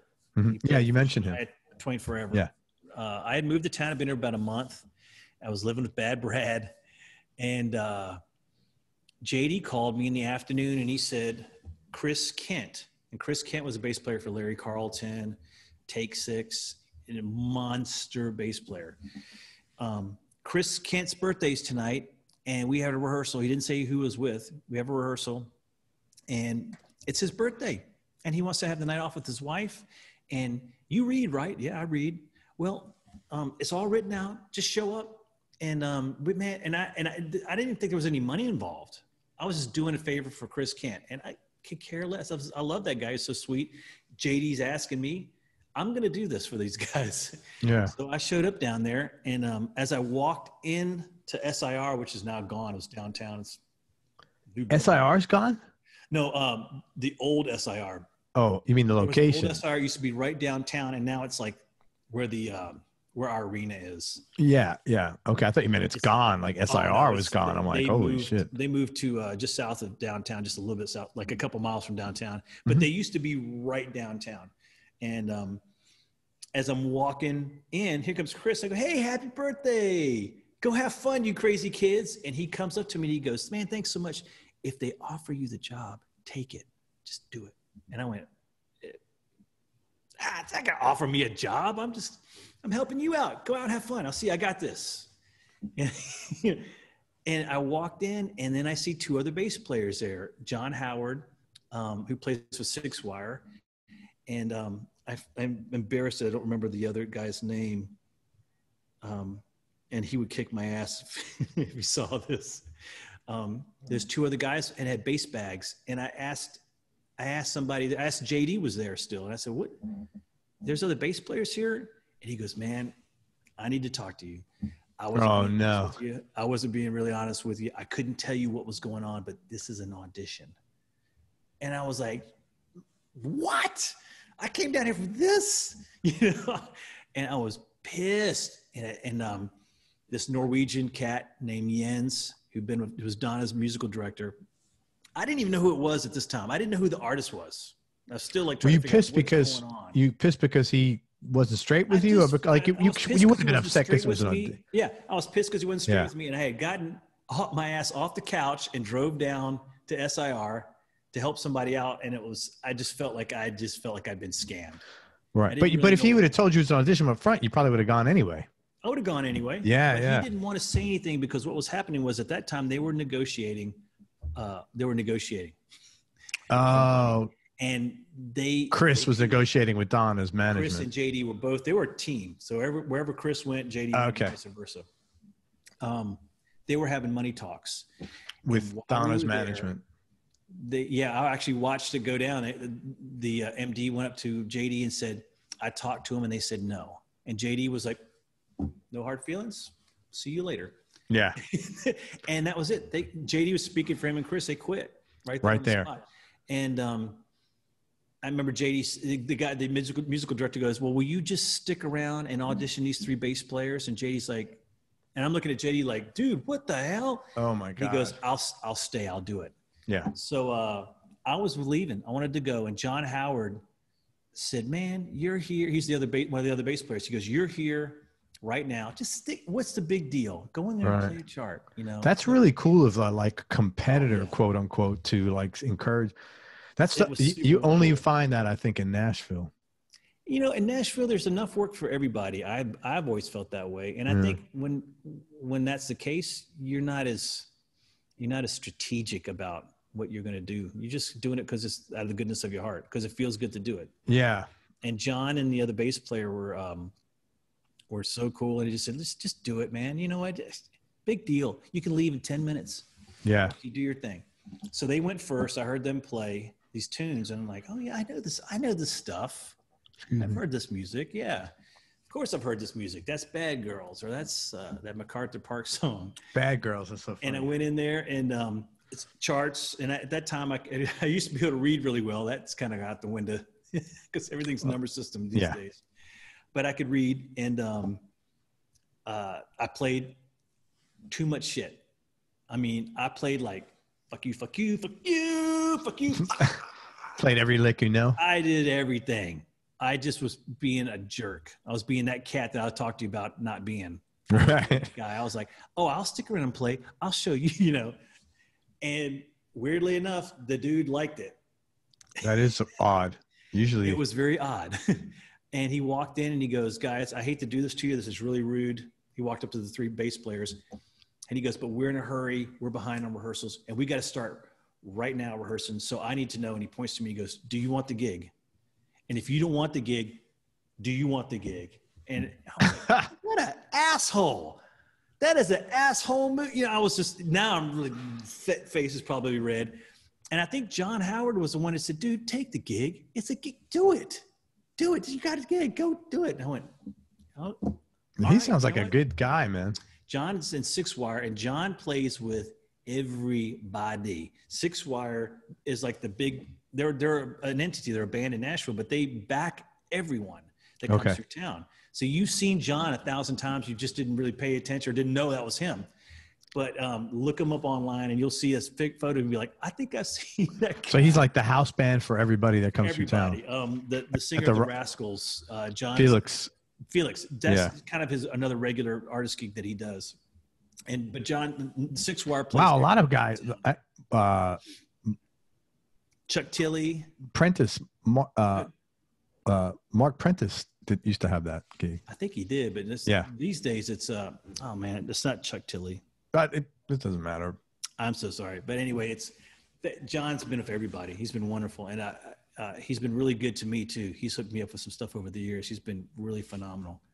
But that was it, dude. I started literally went back in the room. The new drummer is George Perilli. Daryl Tibbs was playing percussion. He was from Huntsville, and this guy playing piano, Mike Hanna. And they're like, have at it. And then we rehearsed, and we rehearsed for like 2 or 3 days. And here's the funny thing. No one knew what we were getting paid. So then we had to have the same conversation that JD and Chris did. Like, hey, we need to know something. That's not good business practice at all, man. Well, at that time, Donna's management, she was going through management issues, and they just couldn't get, you and I talked about having mediaries. We were dealing with mediaries. Yeah. And we couldn't get an answer from anybody. And literally, before I went on that first gig, I wasn't sure what I was going to get paid. Yeah, but that's so not cool. Did you get paid for rehearsals? Oh, yeah. Okay. I didn't know what I was getting paid. I had no clue what the money was going to be. They paid you, but you had no idea up front. Yeah, that's just bad. I come out of the business side of the world, so I'm like, that's the first, John today, and actually John from the last 20 years would be like, what does a gig pay? And I'm at rehearsal, so that's like a half show pay, or is that full show pay? Yeah. But back then, I had not done anything. I had actually hooked up with this cat, Brady Seals, and had recorded some with him with Rodney Crowell. And that's and then started playing with Reggie a little bit, the Wooten Brothers. And that's all I was doing. I had been here for 1 month when all this went down. Wow. And then you were there 17 years. So obviously it was a good gig. It was a really good gig. I mean, it's like any gig, it had ups and downs, and there was personnel changes. And I learned another very heavy lesson back then, which was appreciate what you have, and it can go away at the blink of an eye. And I lost a lot of friends at that gig. Did you? That were there one day and gone the next. And that's every gig. People come and go at, it's like what they used to say on the West Wing, I serve at the pleasure of the president. And that's it. You're there at the pleasure of the president. You. Yeah. And then she may not like you the next day and you're gone. For all of them, for any reason. I mean, I lost gigs. I lost a gig in LA to there's a heavy metal band they used to call the Rolling Stones of Japan. And I auditioned for this band in LA when I lived there. And I went in with my long hair, my rocker jeans, and my shredded t-shirt, and played crazy. I connected with the guys in the audition. I felt like, even though they didn't speak any English, musically we're like, we were like this. Right. And I walk out there, and there was another guy waiting. There's one other dude waiting to play, and he had super long hair. But I heard a little bit of him playing in there, and I went, I got this gig. I connected with them, and musically, I think I nailed it. And I remember the next day getting a call from my friend who hooked me up with the audition, and she goes, very sorry, but they went with the other bass player. And I was like, what? Why? Is there a reason why? And she goes, they like his hair. Oh my God. And I lost that gig because my hair was like this much shorter than his. And my hair, I used to sit on my hair. Like I'd sit down, I'd pull it up. Well, it's funny. I've heard that before. I had Slash's guitar player, Frank Sidorus, who is one of the nicest young kids that you'll ever meet. I say kid, he's younger than my kids. But he's a man. And he told me one of the things they said they liked about him was he's got really, really long hair. They said we loved his hair. He's a great player. I mean, I'm not taking any, because he just was sharing this. And he said, they loved my hair. He goes, in fact, I think I wouldn't have gotten the gig auditioning. They had a certain image that they were looking for. It's Slash, so you're kind of expecting that. But that's exactly right. And that's a real thing. And that's something that people didn't. I'd be unemployed. Yeah. You don't want to be unemployed. You want to have the look. I'd be unemployed. I don't have the look, man. No, listen to you, dude. I don't have the vibe. No, now it's cool. You got now it's cool to be bald. Yeah, Michael Rhodes. That's exactly right. You played a Bonamassa like tomorrow. That's really cool. How about Micky? How'd you get involved and hooked up with Micky? Micky was through his amazing guitar player, a good friend of mine, Wayne Avers. Yeah, you mentioned him. He said he was been with the Monkees for like 25 years. He's been now concurrently like 26 years, I believe. He worked with Davey, and then he worked with Micky, and then he's been, and all this time when the Monkees would go away and come back, they did this all the time. And so when they would go away, he'd be playing for Davy Jones, and then, you know, Davey eventually would fire everybody, and then Micky would pick him up. So funny. He ended up with Micky. That's funny. And they had a really cool bass player who was the MD for Micky, and also I believe for the Monkees, and he passed away. And when he passed away, they had a void, didn't have anybody. And I was working here in Nashville at a little lesbian bar called the Lipstick Lounge. That's so funny. Wayne and I were in a blues band there, and the owners, Rhonda and Jonda, they were the singers. And so Wayne and I were playing together, and, you know, I had just met him. He just moved to Nashville not too long before then. And we got along really good. We had a good time on the gig. We always joked around. And one night he said, man, I got this Micky date that's coming up, and we need a bass player. We don't have a bass player. You want to do it? And I was like, absolutely. And I think he gave me a book of charts, and then I worked some other stuff up myself. And at that time I was working a lot. I was working with Donna Summer. I think I had just stopped with Rick Springfield, but I was working with Wynonna. I was working with Wynonna on and off, and Donna Summer on and off, and then playing in town as much as humanly possible. So I didn't have a lot of time to really put to it, but I got my notes together, my charts I could read. And I remember we did a gig at the lounge the night before, and the gigs ended, 1:30 in the morning or something insane. So I stayed up all night. I just went back to my house, had some Red Bulls at the bar, went back to my house, reviewed the charts, got on a plane, flew to Tacoma, Washington. I slept a little on the plane, but I mostly was reading through my book. Wow. Making sure I had these tunes down because I didn't really know them all. And we were playing a parking lot, a Sears parking lot. There was a stage out in the parking lot in a mall, and they had these RV campers. And Wayne took me in there, and he's a total practical joker. So he took me in there knowing I didn't know Micky, and Micky didn't know me, and he just dropped me off. He goes, Micky, here's our new bass player. Got to go. And he slams the door behind me. Oh my God. Micky and his sister Coco and I, and Micky goes, so you feel like you know the material? And I had not slept, in 24 hours. It was really punchy. And I went, not at all. You said that good? Yeah, I said it. And to me, I'm laughing in my head. Of course, the outside world is going, oh my God, he doesn't know any of this, So and Micky goes, oh my God, really? I go, I just kidding you, punk, Oh, you did? Oh Yeah. my God, that was funny. And then I'm like, I got to get out of here. I'm just going to go. And what? And he's so cool. He's just laughing about it. And then I played the show, and it was great. It went really well. And I had fun. I just read my little charts, had my notes in the book the whole time. And we did our 45-minute show.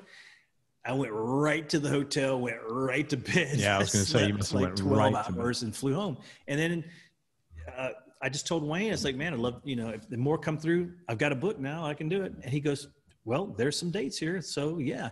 And I started doing more and more dates with them. And then I think Wayne was just like, look, if you want the gig, it's your gig if you want it. And at the time I was working, like I said, I was working with Donna was kind of my main thing. Yeah. But if Donna called, I went and did it. And if Wynonna called, I went and did that. And ironically enough, nobody ever was working really at the same time. I was able to spread all that stuff out. Yeah.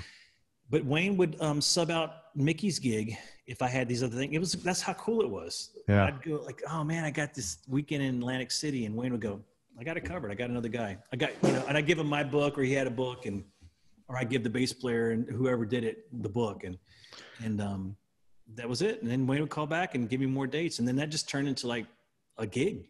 Just one day it was my gig. And how long you been working with Micky now? I started with Micky, we could never remember the date. Wayne's like an idiot savant. more savant than idiot. He remembers dates. He remembers he'll go, oh yeah, that was a Friday in September. I believe that was the 3rd. You know, that's the kind of crap he does. And we can't quite nail it down, but it's been about 11 years with Micky. And I believe it's been 9. Then the Monkees will come together. And when the Monkees come together, they would use Micky's band. Okay. Primarily. And so then that's been about 9 years, almost. That's 10. cool. Because 2011 was November of 2011, I think, was when I started with the Monkees. We had a run for 2 weeks, and that was Micky. Davey had died, so it was Micky, Peter, and Michael. When Micky does shows, how much of his content is Monkees? How much is original? It's, unfortunately, it's getting to be less Monkees. He loves to do songs he wants to do. So he likes to do Johnny Be Good, and he'll do a couple of covers here and there, but it's primarily Monkees. Everyone's there to hear Last Train to Clarksville and right. Believer. So we definitely never pull those off the set. But he'll do 75% Monkees probably. Yeah, easily. You know, and now he's doing a lot of Beatles. He did a show in the last year and a half where he was with Todd Rundgren. I saw that. And one other cat whose name is eluding me. And they did it was a White Album show. It was this album called 50 Years Ago. I think they came down here. I think they were here at Ruth Eckerd. They were everywhere. Yeah, they were all over. That was a working gig. I wish I could have gotten on that one. And but anyway, he's putting more Beatles back in his show. He loves do Beatles stuff. So he's been feeding that in his own show. So I've had to go and shed some more Paul McCartney a little more closely. That ain't easy, man. No, it's not actually. But yeah, like he'll do like Johnny Be Good, because Johnny Be Good was what he sang to get the Monkees gig. That was his audition song. He probably has good stories as he's going through your gig. Well, now we've all heard the stories. We finished the stories on stage before he does. Yeah, when no one's looking, we're all like going, and they tell me I had a good time. And they tell me I had a great time. Yeah, he talks about Hendrix and because they opened for Hendrix, or Hendrix opened for them. Yeah. And apparently it didn't really go all that well. Yeah. Well, it's a totally different audience. Screaming, yeah, it's the wrong audience. And there's Hendrix up there urinating on his guitar in front of a bunch of teenage girls. Yeah, so yeah. It didn't work out. That's so funny. But he loves, artists, when you work for artists, a lot of times they don't want to sit next to a fanboy. You know, so Micky and I, everybody in the band's a teetotaler, but me and Micky and his assistant and his sister sometimes will join us. So it's usually just us at the bar having a drink and talking about whatever is going on in the world. And I never ask him questions about him or his life. I just don't do that. I figure he wants to have a drink and just hang out with his, with the bass player or his buddy. He's supposed to hang out with John, not fanboy John. But finally one night I just was like, I've been here for 9 years. I'm like, you've earned a question or two. Yeah. I think I even asked Wayne, like, man, there's some stuff I'd love to ask Micky. He said, just ask him. He doesn't care. And so one night I finally said, man, what was Hendrix like? Tell me about the human Jimi Hendrix. And he just said, oh, he was the sweetest guy. He goes, he was a bit naive, but he was really sweet. That's interesting. And I was just like, this, oh man, that's amazing, Micky. That's just incredible. I was like, I couldn't believe it. I was like, holy cow.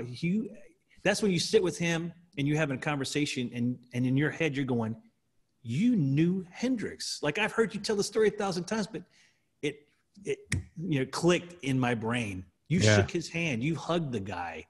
You did, you probably smoked a ton of weed. Probably smoked a bunch of weed. Yeah. Sure. They wrote songs. Micky used to have recorders with him. His producer, the Monkees producer, was this guy named Andrew Sandoval. And Andrew's going through Micky's personal archive right now, just discovering stuff, tapes. Micky used to he used to have a 16 millimeter camera.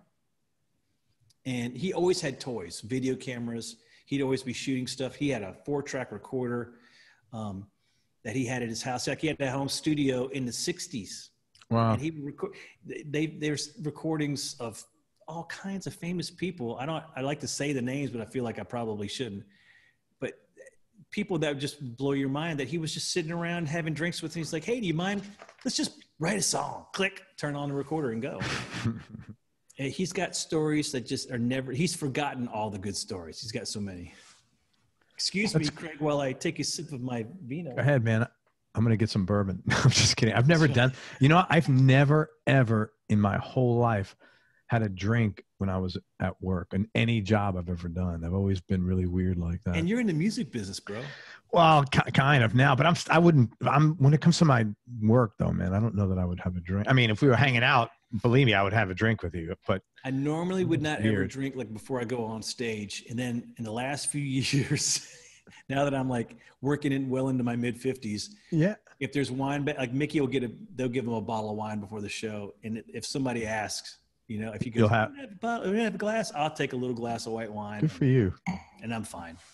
Yeah. Oh, and I apologize. There was no judgment like to other people who do. It's me. I'm just, I weird. was like you. And now here I'm sitting here, I'm going to have to go back to Pearl after this. And I've already had this glass of wine. You're in a bar. Yeah, but it's been a long time. It's not like you're going to be hammered. Hey, I work with drummers. They're going to be okay. Yeah, they won't know any different. I promise you they will be okay. Well, my problem is I drink because I want to get a buzz. Yeah. Isn't that why why would you drink if you don't want to? I mean, it's social, but I like to get a buzz. Well, I know some guys who still have stage fright. Yeah. And stage fright is a little extreme of a term, but that's to try to describe. They're nervous or anxious. Jitters. Yeah. And, they get a half a glass of wine or something like that, and it relaxes them. And then they go out on stage and they feel fine. If they do more than that, interesting things begin to happen. With a lot of artists. And it's better that they don't do more than a half a glass of wine or any wine for that matter. But I don't typically want to be buzzed if I'm gigging because I'm working. It feels weird. It's like laying down on a couch and playing a gig. It's wrong. You don't want to. Yeah, that's how I feel. Sort of like it's nothing. There's no judgment attached to someone who does it or whatever. I don't really care. It's just me. I'm just weird about that. I never have this thinking about that. I've been stoned. No, I'm not kidding. I'm just I'm kidding. Yeah. Are you still drinking, Craig? Come on, tell me the truth now. Am I still drinking? Do you drink in your day-to-day life? Yeah, of course. So next time you're on stage, break the stage. I'm never on stage. You play on stage. You get on a stage somewhere, right? No, you're in a never. club. You're in a bar. You're in somewhere. I don't get on stage. No, this is the closest to a stage I have right here. Bastard. No. But if I was hanging out socially, I'd drink. No, not a problem. Well, have a social drink with me next time I'm in Florida, please. Of course I will. You don't have to twist my arm on that. Steve Cropper, what'd you do? I think you mentioned before it was a one-off gig with Steve and Shemekia. Oddly enough, I used to see Steve a lot. I worked with a cat in town named Eddie Gore. And Eddie Gore, for, oh my God, a long time, probably 15 years or more, was Steve Cropper's right-hand man. Steve owned a studio just off of Music Row. And he owned the whole building. But the first floor, the basement, was a recording studio that Eddie had built for him. And Eddie was a producer, keyboard player, writer. And Steve would come, it was Steve's studio. So Steve would go, I want to come cut some demos. I want to cut this thing. I've got this other project. And he would come in, he would play, and Eddie would engineer it. And sometimes he'd co-produce with Steve. And I think we'd see Steve around. Like, I started working, to get back to the story. It's one of the times when I was starting to do other jobs. I was doing web design back then, and they had started a small. Dude, you're a hustler, man. If I wait for my next paycheck for playing bass all the time, it's a long wait sometimes. And sometimes it's feast or famine. Yeah. And I don't like famine. No, I don't either. I hear you. And man. I had, it's like, dude, when you got family, it's a totally different ball game. Your head is like, there's a lot of pressure on there that people who don't have family. I like cash flow. I like money coming in. Yeah. I don't like waiting for a check. There's nothing worse than waiting for a check. So I like that. I do other things. I build computers, and I was an audio engineer for up until my wife and I moved to this new house, and we couldn't get our studio in there. So I parceled out my studio to some friends. So electricity's running through it. And I have like a mix station set up, and I can do overdubs. That's it. Yeah. But I was engineering for people. I would do websites. So I was working for Eddie Gore and Steve for their label, doing their web design and some photography, not really much, really basic photography. And so I'd see Steve around, and then Eddie had a band, and bringing Bad Brad back into the story. Brad and Eddie and I worked together in this band. And Steve, after work, he would come out and just hang out. And he'd have a few in him, and he'd go, Brad, let me play your guitar. And all of a sudden, we're playing Soul Man.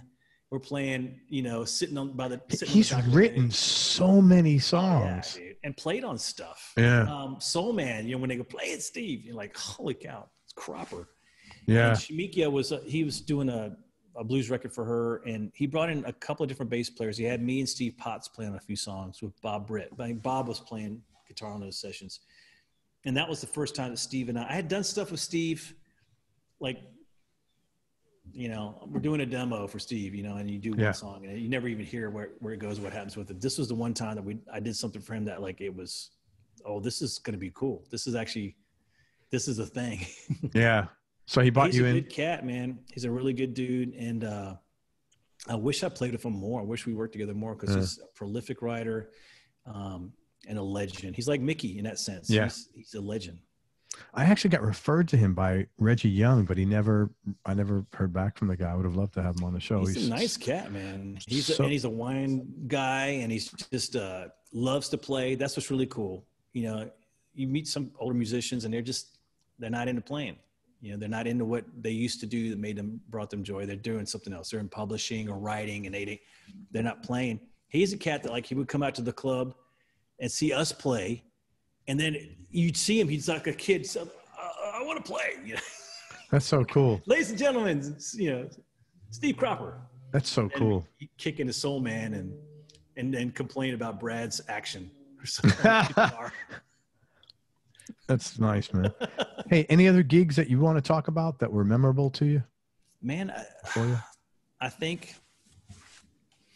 I love playing with all these artists I've gotten to play with. Have been pretty amazing experience. Wynonna has been a great experience because of the music was good. She's an amazing singer, but the musicians she hired, Wynonna always hired top tier players. Who did you play with who was the guitar player? Steve Potts was playing drums, and Bob Britt was on guitar. We had Tony. Tony's last name it just escaped me.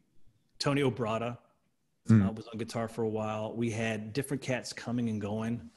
For a while that she couldn't lock them down. I've had, I know off the top of my head, probably 3 or 4 guitar players that played with her. While I played with her, there was probably 6 cats that passed through. A couple of them passed through a little quicker than most. Yeah. But, she always had great players. Steve Cox was playing B3 when I first started with her. And, he's phenomenal. He's Garth Brooks' guy. And Trisha here, where he plays with Trisha, but he's like kind of like Mickey and the Monkees. When he plays with Trisha, he gets pulled into the Garth camp. Mm-hmm. It was always amazing musicians. The singers that sang for Wynonna were incredible. Vicki Hampton, Robert Bailey. I got to do some really cool gigs with some really cool people in the audience. You're looking at it going, holy cow, that's Salma Hayek, or that's that's so and so. That's cool. And you're like, that's cool. Wynonna is loved and adored to be some really cool people out there. And through Donna, I got to meet a few different people like Gloria Estefan, and then Dionne Warwick was backstage in Canada. That's cool. Thinking how weird that was, because I had heard, I think we come off a stage and one of the crew guys said, Dionne Warwick's here. She's backstage. Well, Donna, when she got off stage, first thing to do is they hustle her in her dressing room. And then she, all female artists do. They gussy up and get cleaned up and get their sweat off and change their clothes so they can go back out and say hi to people. Yeah. And I remember I was walking, it was at Casino Rama, which is north of Toronto. And I was walking from the stage. I heard that Dionne was there, and I turned the corner, and in this long hallway, there's Donna's dressing room, and Dionne was outside the door waiting on Donna. Oh, wow. And I remember thinking, and I was like, I got to say something. Dionne, I love you. You're amazing. She said, oh, thank you. And I was like, how embarrassing is this? I got to meet De Niro through Donna, and me and Randy Mitchell got cornered by Robert De Niro. That's wild. It was insane. It was so cool. And then, De Niro is slightly socially awkward, so you get these pauses.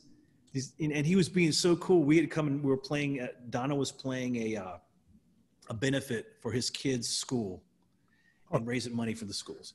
That's nice. Oh yeah, it was us. It was John Legend. Where was this? In New York, right? This was in New York at the Beacon Theater. Yeah, that's a great theater. Oh my God. Yeah, dude. Played there a few times. I love that room.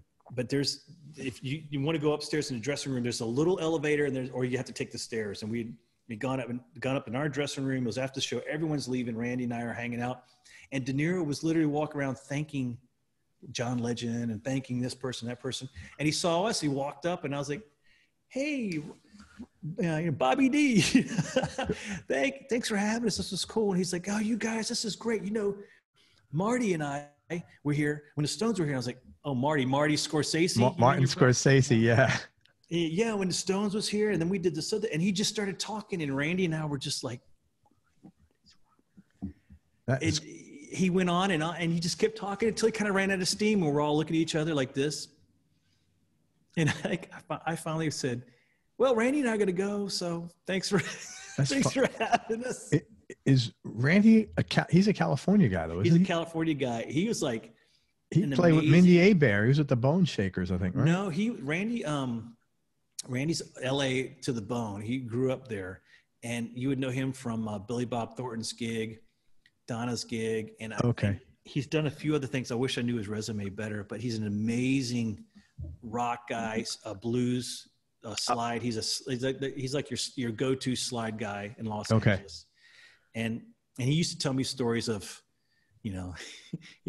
I was the young one in the band, so they always like, "Come over here, whippersnapper. Let me tell you how, But Randy would go, like in the 70s, he would be the guy that was the wah-wah guy that, wow, wow, wow.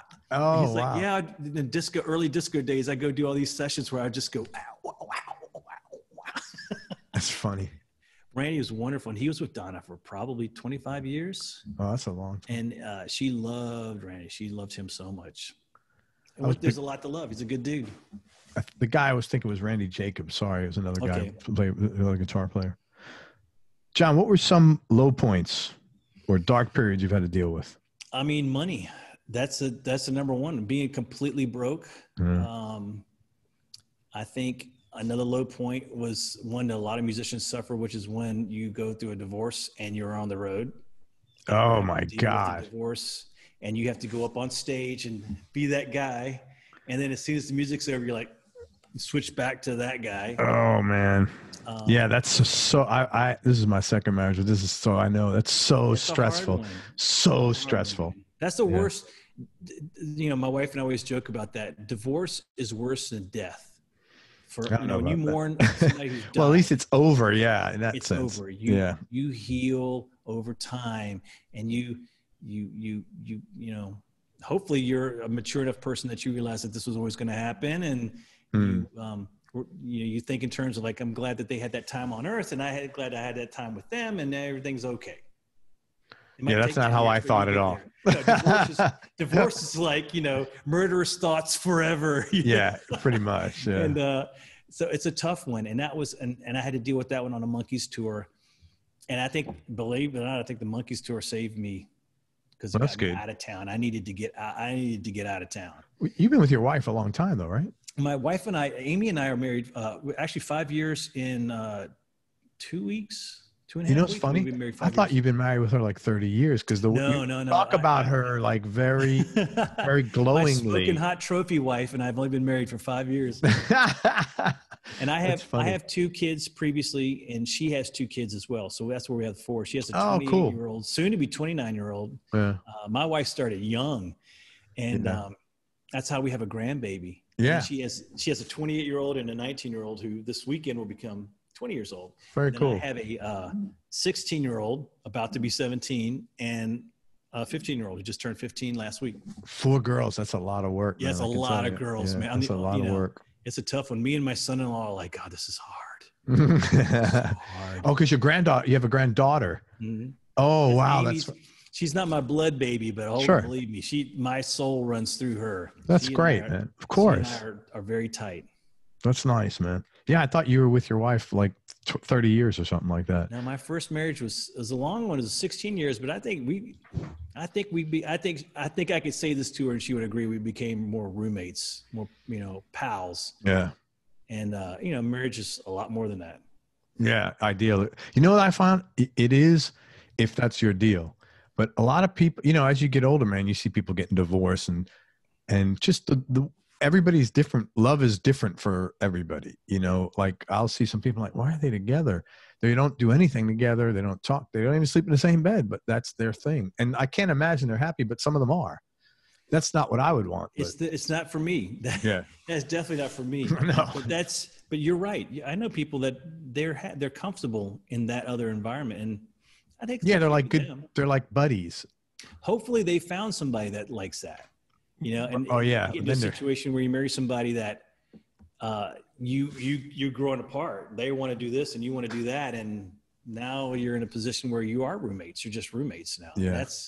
That's not marriage. No, you know? And that's not good. When you have children, people are like, do you stay together for the kids? And I always say, you don't want your children to see you miserable in marriage because you teach them that that's okay, or that's how it's going to be.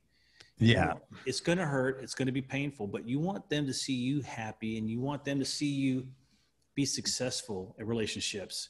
And how you plus when you're happy with the person you are, you know? Yeah. And you're a better dad if you're happy. You're better dad. That's most important. Yeah. They see you interacting with other people and you're happy. And, but that's, you know, going back to where we talked to you, and I have so many friends that tour and travel, and the families are decimated by the travel. And I never was gone that much. I've always been blessed that I go out for little runs and I come back. The longest I've ever been away from home was actually that moment when I was going through that divorce. I was gone for 7 weeks. God, that's got to be tough, man. That was a long time. And you're getting phone calls, you're getting messages from your lawyer, and that's got to be like ugly. The worst call you want to return. Oh, yeah. Yeah, and it actually started off when I left. Things were starting off kind of like sort of civilly. They were getting a little weird, but you know, you're navigating. You're like, okay, we're gonna make this work and be pleasant about it. But end of the 7 weeks, it's like, oh, damn it! Ah! Yeah, I think when you have kids, it can't be any other way. I don't know why. Oh my God, yeah, that's the hardest one. But you know, now my children are part of a larger family. They have sisters. They have a niece. They have extra set of grandparents that love them and adore them. We have family gatherings. We go take trips together. We do, you know, the life that they have now, as opposed to the life they had 7 years ago, I think is much richer in experiences and in love. Which is all that counts, man. And hopefully they'll go away with that. But yeah, that's being broke on the road. You know, having money problems on the road, that's a low point with music. Being lonely and missing people. I was really lucky that I was with my father when I lost my dad, but my dad had health problems for the last 30 years. And I used to think to myself that I'm not going to be there when he dies. I'll be. So you guys made up after the thing. Yeah. You know, the struggle when you became a musician. What mended that whole thing is when I went to California. And I think he saw that I was dedicated to this. This wasn't like a fleeting thing that I was just going to get into and get out and be unemployed for the rest of my life. He knew that he saw when I went to California that I had a drive and commitment and that I was not going to stop no matter what. And then all of a sudden he was my biggest fan. And he would, nice, man. I would stand by an ATM machine in Hollywood. And this is ATM machines that just come out for a few years. Right. And you had to make sure that ATM machine had the network, what network it was on, the Star network or whatever. Yeah. And he would go and drop in, go to the bank and drop in $20 or $50. And I would just stand by the ATM machine and put my card in. They say zero balance, take it out, zero balance, $20. So I take it, go and run and eat. Right. That was cool. So he supported you then at that point. Very supportive. It was a hard time. We had a really hard time from high school. Until I left for California. Once I got to California, and I think he saw that I was all in, he just became a fan. And that's cool. He would come out there and he would come to my metal shows. You know, my mom and him would come out like once or twice a year. That's got to be funny there. Like, oh, they would come out and they loved it. They loved it. My dad would see these girls with big fake boobs and huge hair, and he was in heaven. My mom was talking to everybody like she knew them all. That's so cool. Southern woman out there just jabbering for everybody. And he loved it. They'd be in the audience and I'd see them and they'd have the biggest grins on their face. Oh, so that worked out really well then. It did, absolutely did. That's and good. You know, my dad loved to come see the Monkees. Donna Summer treated them like gold. You know, she might whoop my ass all day long through sound check and drag me through the mud. But when she saw my parents, she was amazing. She treated my mom like they're old friends. You know, and that's very kind, man. Oh yeah, it was great. And so my parents loved coming around.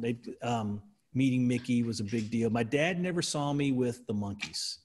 He saw me with Micky, but he never saw me with the Monkees. But my mom loves coming to the shows. My in-laws, my mother-in-law got to hang out, and my mother-in-law, my father-in-law came to a show. And my father-in-law, I think he was always worried his daughter married a musician. I think he was always a little concerned, you know. He knew I worked a lot, but he didn't know, he'd never seen anything I did. And that night he came, he had the biggest shit-eating grin on his face. He was so excited to see me up there with Micky Dolenz. That's cool. Then my mother-in-law and Micky got backstage and just talked and chatted. My mother-in-law's a songwriter in Nashville. And she, not actively anymore, but in the 70s, she won awards with ASCAP. There's these amazing photos in the early 70s of her, you know, having record executives feeding cake to her. And, you know, she was a big deal in the music. So your wife grew up in the music industry then? Oh, yeah. My wife's a piano player as well. Okay. But seeing my mother-in-law go back and talking to Micky and talking about old school artists and Micky asking her questions, and it was so cool. That had to be fun. Yeah. So it's good. It all worked out for you, man. It absolutely. In the end. Top 3 desert island discs, just for this minute. Damn you and your questions about that. You know, that's a hard one, man. I tell this story often. I got an email one time from a listener who said, I love them. You ask people like, you know, what are their low points? They talk about the throes of struggling the throes of addiction or divorce or being broke. And then when you ask them about what the 3 favorite CDs are, they had never answered the question. It's like, the brain's on fire. It's like if you just went, John, you have 4 kids. What are your 3 of the 4? Yeah, right. Yes. But you know what? That's a good one. If I had a Motown greatest hits disc, how about that? Man, you could take a box set. How about that? A Motown box set, a Zeppelin box set, and the 9 Inch Nails record with Teeth.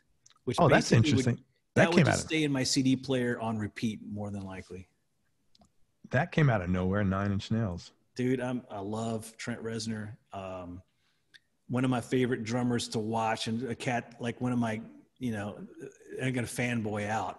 One of the dudes that I always wanted to meet and play with is Josh Freese. And Josh was on that record. And I saw that tour and watching Josh play. I was just like, why am I not playing on this gig? Oh, because Justin Mendel Johnson's playing this gig. I see why I'm not playing on it. I get it now. But that's interesting. No, I love Trent. Great writer. And funny enough, I didn't, you know, when Pretty Hate Machine came out, that was in my later years in LA, and the glam rock, not glam, but, you know, the hair metal days. And I didn't really dig that record so much, you know. It didn't appeal to me that much then. That arc of his, and in the arc of his career, that time point, I was kind of like not that interested. And then all of a sudden I heard I'm Afraid of Americans by David Bowie. Oh, great. And then I saw the video, and then I'm hearing You Are the Perfect Drug. And then I see the video of that, and I'm like, oh, that's the same cat that had Head Like a Hole. And wow, this is cool. And then I started looking a little more carefully, and I'd hear, you know, the stuff that wasn't on the radio. And you're like, wow, this is really sonic. The sonic landscape is really broad and a lot more mature than I ever imagined he was. I do a lot of industrial stuff as well. And the industrial stuff, but a lot of it, you know, it's, you know, you're chugging along on one chord, you never change. And there, you know, I remember telling somebody that there was a song on With Teeth. I can't remember which one it is. And I said, yeah, it's really cool. It's on the radio. It has a B section. and then it dawned on me when I said it, I was like, that was the dumbest thing ever to say, but it's true. Like there's never a B section or a bridge even. These songs are mostly like the aggressive songs you want to super aggressive. Yeah. I like that song Head Like a Hole. When the record With Teeth came out, that's it. I'm going to have to go listen to that one. Yeah. With Teeth is my jam. And then I would go cut grass to With Teeth. Yeah. And then I would go, if I had a session coming up and I wanted to get jacked up for the session, I'd play 1 Million. There's a song called 1 Million. And then I discovered that they recorded rehearsals for that tour in 2011 or something like that on YouTube. And they do 1 Million. And man, if I get up in the studio and I want to get jacked up for the session, excited and ready to go, I'd go and hit YouTube and crank 1 Million up and put it on repeat. And the whole time I'm working out cable and putting up microphones, I've got that song just, blasting in my head. My genitals are just shaking. That's and then cool. I'd take, what was the other song on that record? Taco, taco, taco, taco, taco, taco, taco, taco, taco. It's in 7. And it's a snare. It opens a snare and kick. And then when I would start rock mixes, if I had a rock band that I was working with and I was starting the mix and I wanted to get the snare, kick and snare. Everybody starts to kick and snare. I would play that on a loop and I would try to match sonically and level-wise. I'd try to match that kick and that snare. And the compression, everything, which was so squashed. Those records are really, heavily compressed. But that was a tone that I was like, that's what I want my shit to sound like. I want my kick to sound like that kick and that snare to have that release when it's struck. And but anyway, yeah, I ate that record up with teeth. I'm going to check that one out. And then after that, and now here's this one, then I broke up with them. That's when my wife would always go, then You broke up with them? Then he got, he started doing theatrical stuff, which I loved. What's the film that he did, about Zuckerberg's Social, not social media, was it? Whatever the name of that film, and that was his first score. I thought was amazing. I thought it fit and worked, and the tension and release. That's something that Trent Reznor naturally does, that tension and release thing. He's amazing at that, and he did it. He wore it out in that film. It was really cool. But some of the later stuff he's been doing, I still go back to that middle arc. You Are the Perfect Drug. I'm Afraid of Americans. The Beautiful People. Even though that's Marilyn Manson, it's all Trent. Holy cow. The Beautiful People. I had my kids when they were toddlers in the truck going, the beautiful people, the beautiful people. I ruined them. Yeah, I did stuff like that with my kids. Same kind of stuff. It's fun, man. If you like music. I made them listen to Shaka Khan. They hated that, I think, but I made them listen to Shaka. At one point, they knew every Rufus record there was. They've completely erased that part of their lives now. Yeah. But I made sure they heard everything. Tell me, tough question maybe. What do you like most about yourself? Glad you asked me about me. I think that I learned from my mom and even my dad. Everybody always remembers my dad as being the quiet guy, but when my mom wasn't around, my dad was. He did all the talking. Yeah. They could go up. They didn't know a stranger. They never met a stranger. My mom, she's here in Nashville right now visiting us, and we took her somewhere. Oh, I left her in the. That's so horrible. I'm a terrible son. I left her in the car while I ran into Food Lion. Stay here, Mom. I'll be right back. Lock the door. Don't talk to anybody. Roll up the windows. Leave the car running. And I go inside, and she had struck up a whole conversation with a couple that was parked next to us about how much food. Boy, you should have a lot of food in your car. You're going to be doing a lot of eating. Something we would be like, that's inappropriate. Can you please not talk to me about me? She can just do. And then they invited her to come over and eat with them.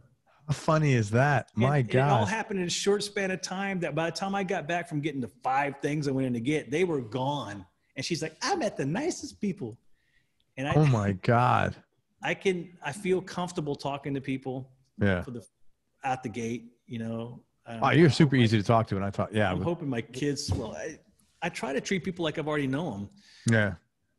Yeah. I would like that as well. I like that. What I don't like about interpersonal relationships is that slow ramp. I realize when you're working with people, there's a professional template. Like we had talked about earlier about having a template, how we're going to get along, how we're going to work together. We have to ride on a bus together. Oh, we're flying together. Oh, we're sharing rooms. We got to get along. I hate that arc. I like you and I meet in the first 5 minutes, we click on a few things, humor, dark humor, whatever. Then I were like, that's my guy or that's my girl. And then I feel like I can be me. And I still do, like I work, when I do the film stuff, when I do film work, crew work, I still feel like I have to ratchet that way back. Why? I consciously, musicians are pretty creative, pretty open. They're easy to talk for the most part. Not so much. People sometimes are a little more reserved, and there's a distinct hierarchy that's going on. Oh, okay. Real distinct hierarchy that's lines aren't crossed and things like that. And, and I hope that my film buddies that hear this don't take it the wrong way. But we're all working, and we have a distinct hierarchy, and we have to maybe talk to the client, maybe you don't talk to the client. There's a thing we do where we get out of people's sight line when you're talking to them, when you're doing interviews, so that you're not. If I'm sitting there doing sound and I'm going like this. They're doing their interview and they're talking. They'll look at you and that guy doesn't like me. He doesn't like me. Oh my God. So you break sight lines and I'll always go up, and since I have to have hands on them when I put mics on them, I always introduce myself. I'm John, the sound guy, but I never say anything else. I don't carry on a conversation unless they initiate it. And I noticed that a lot of DPs and directors I've worked with would really prefer that not everybody's communicating with the talent except for them, so that they can establish that rapport. Interesting. And that's not them being an asshole. That's them. That's their workflow. That's how. We know each other now. You and I are pals. We can talk. These guys are busy. They're working. But hey, tell me about you. And if they're talking to you off to the side, like sometimes every now and then I do an audio gig in Nashville, and they'll know me from the Wooten Brothers, or they'll know me from. Oh, that's cool. Like I went one time. We had this particular crew I work with all the time. We had to do a thing with Dolly Parton. Well, I know all the Dolly guys. I've never met Dolly in my life, but I worked with Kent Wells and Paul Hollowell and Jimmy Mattingly and all the guys that make her music. Kent is her producer. And Dolly was going to be at his studio doing vocals. And that's when, they hired me for the gig, and they're like, yeah, we're going to talk to Dolly. We're going to go to the studio called, and I was like, I said the name of the studio, and like, oh yeah, do you know about that place? And I'm kind of going, oh shit, this could be really weird. Yes, I do. I'll be there. And I walk in the door, and I brought in my gear, my sound gear. And I remember Christine was the receptionist and partner with Ken at the time. She looks at me, she goes, John, so good to see you. What are you doing here? She thought she'd double booked me or something. Oh. And I'm like, it's not that. I'm here for film. And you kind of act like you don't know me. Just keep it, they'd rather I not be friendly with everybody. Oh, there's Ken. Hey, Ken. Hey, there's.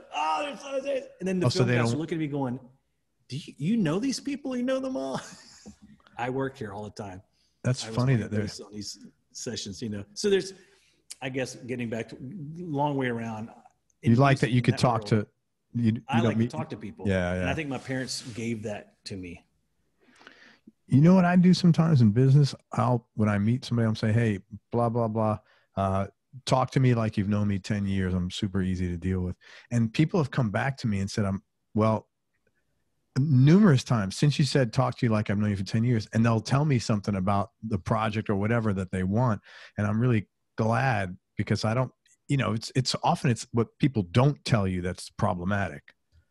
They're holding back on something that, they wish they don't know you. They don't know what they can do and how far they can go. Right. They're wondering about their relationship. And that's what I'm talking about. We've now created a barrier whereas we can't be honest and really truly have a creative conversation if that is in place. Yeah. And sometimes it has to be in place. Most of the time it doesn't have to be in place. Yeah, I agree with you. I don't think they can get to know me more, and I can get to know them more. We can get to where we're going to go a little faster that way. And better. Yeah. Better. My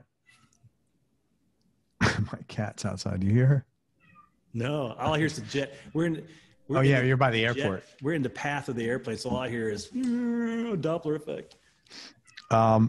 Happiest moment or time in your life? Oh my God. Carpooling with Allan Holdsworth is probably an all-time high. Get out of here. I was that guy from the very beginning of this whole interview, Kurt James, was being produced. He had an EP, or it was a record from Japan, and he a deal from Japan, and he hired Allan Holdsworth to produce this rock record. And I was living at the time, it was one of those times where I was on the ropes and I had moved in with my cousins in Orange County. Allan lived like 2 miles away. And I just was like, do I? Okay. Does Allan need to ride to the session? So you pick him up and ride to the session? Yeah. And we were living, this was in not deep down Orange County, but near Santa Ana, near that area. So you go right at the 5 freeway all the way to Hollywood. It's an hour and 15-minute drive on a good day. If no traffic, it's 45 minutes. On most days, it's an hour and 15. Yeah. I had no air conditioning. I had a Datsun 260Z that smelled like fumes at all times. Nice. And Allan was and I worshiped that guy. And he was the nicest, most real cat. And he was awkward around me. Like he was nervous and shy, and you had to drag conversation out of him. But he was so cool. And we drove a couple times like that. And I would just be going like Chris Farley. Remember that time that you did that song, Metal Fatigue? It's awesome. That G chord. You just stayed on the G chord. You remember that G chord? In metal, you remember that song? Whatever. Devil Take the Hindmost. You just played G, and it was so cool. And anyway, this is your exit, right? It was literally like that. I would just be but he didn't talk much. No, he was cool. He would just go, oh yeah, that was a great song to play over, and I really want to make beer. That's really what I want to do in life. That's so funny. That was a high point. Shooting the shit with. I played with Patti LaBelle with Wynonna. Patti came to town and did it. Now that's where you got your funk on, I would hope. Oh my God. I got to play Lady Marmalade. Great song. There was a song I wanted to do so bad and she didn't do it. It was so sad. It was a ballad that I love that Patti does. If Only You Knew. And I was like, please God, do that song. Cause I'll just bawl like a baby on stage. We did not do that, but shooting the shit with her, like after the set, and like, she's like, what did she say? So she's joking about something. She's like, those motherfuckers, they didn't know about the That's like, so funny. Patti LaBelle just said motherfucker to me. This is awesome. Yeah. So that's cool, really man. Cool. Stuff like that could never happen had I not, gone through LA and done all this. We talked about the things that you do that you're not really proud of or you're not happy about. Yeah. That was training and that was part of the path that brought me to this point, I know you're into photography. Any other hobbies outside of music? I love to shoot. I know it's not a PC thing to say. I love shooting. I love going to the range. I don't do it enough because it's really expensive. Well, bullets are like a fortune. You got to take out a mortgage to get them. I need to do something that's affordable, like play golf. Something I can almost afford to do. It's insane. It used to not be that way. That was a dirty, like some people go, I picked up the dirty, stinking smoking habit. I picked up the dirty, stinking firearms habit from the pawn shop. Because when I worked for them, that's a hard job. It's a hard job. If you don't own the place, it's a hard job. If you own it, you're like, I'm swimming in dollar bills. This is great. Yeah.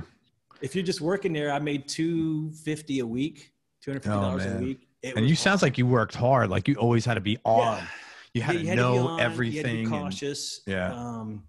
People would lie to you about stuff. Some people would be crying. I remember, I have guys that had to go, well, no, we sold your mom's ring because you never paid the interest or fees on it. So it's gone. And have a guy just literally fall to pieces, a grown man right in front of me. I mean, it was a hard, I'd go home at night and just the stress level would be off the chain. But the one fun thing that I did, and I hated playing bass. When I was at the pawn shop, my boss would always go, John, get out here, play this bass, see if you like this bass. Is it set up right? And I hate this because I'm not, it was so.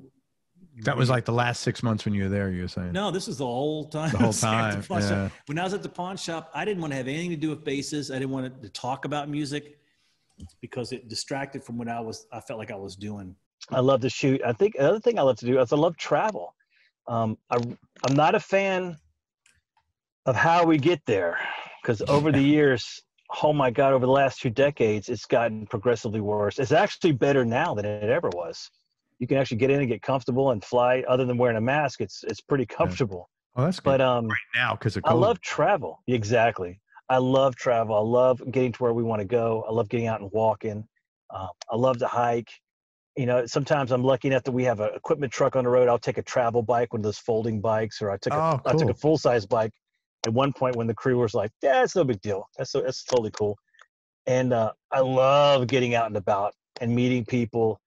And that's my mom's side of me, I guess, getting out and meeting people in diners and trying new foods and just getting a little bit of the culture. I dig it. What's the favorite place you traveled?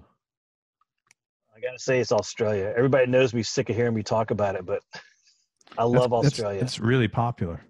It's a pretty magical place. That in New Zealand as well. New Zealand, they're totally different vibes there.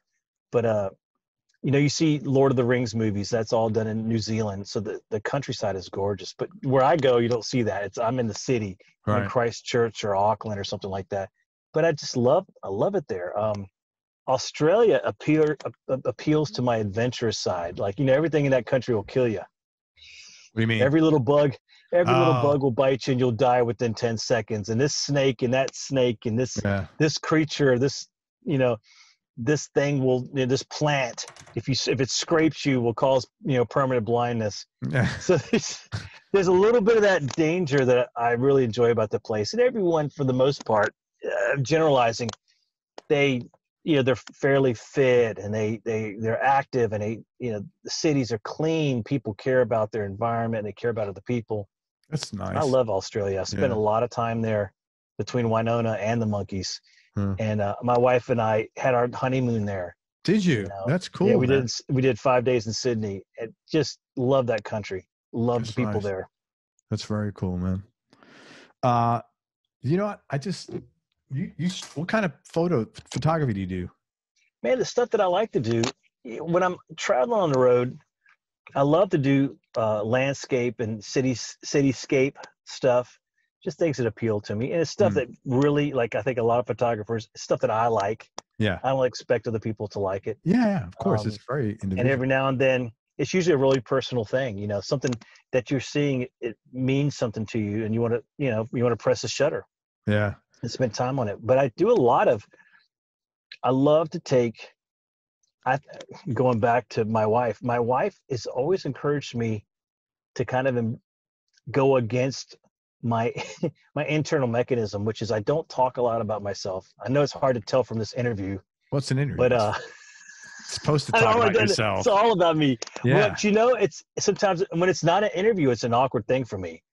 And we all have stories and tales to tell, and it's hard for me to talk about this stuff. It's hard for me to capture it. I just feel like I'm not supposed to. And there was a time here in Nashville when it was very uncool to talk about your gig. That was like, being humble was cool.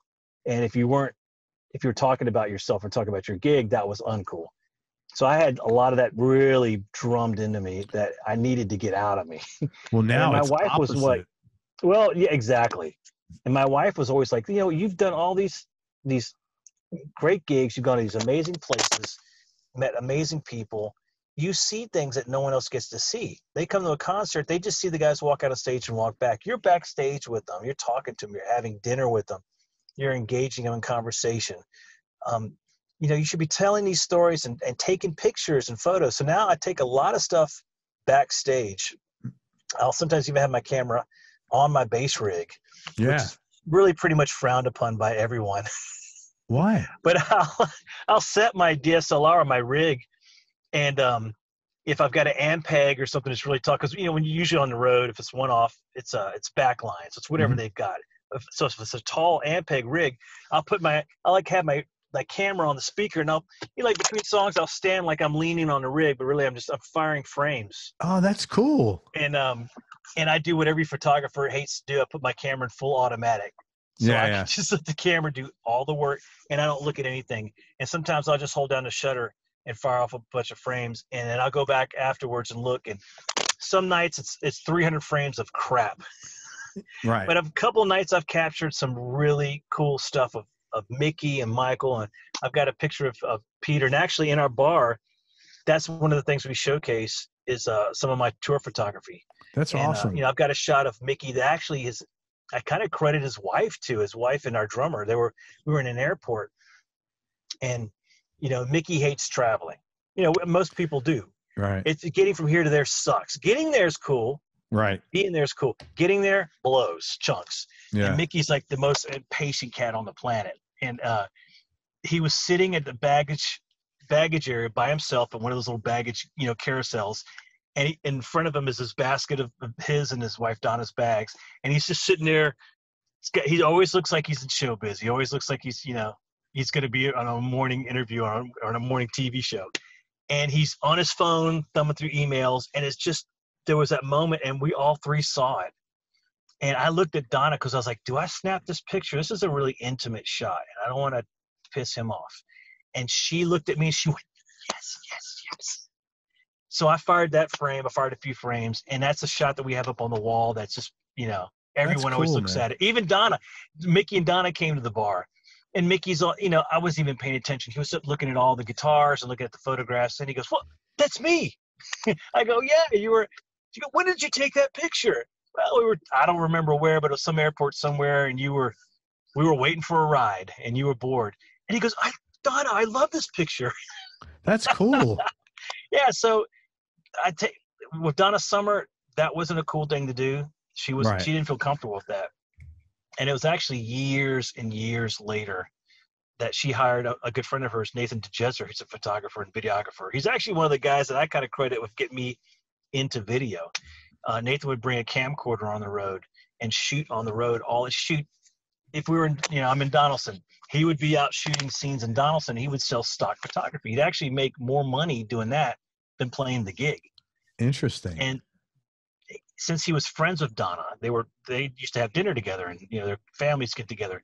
He would bring a camera out, and we would all be mortified. Oh my God, the guy brought a camera. She's going to shit can him. Well, she wasn't going to fire the guy. She loved the dude, and she got used to cameras being around, and she got more comfortable with it. So the only photos I have of Donna are some like 2 or 3 candid shots. Like she came to my birthday party. That's one time, really cool. And she posed for photos with everybody there, which was super cool because that's something she was comfortable with. Yeah, that's Wynonna, really cool about that.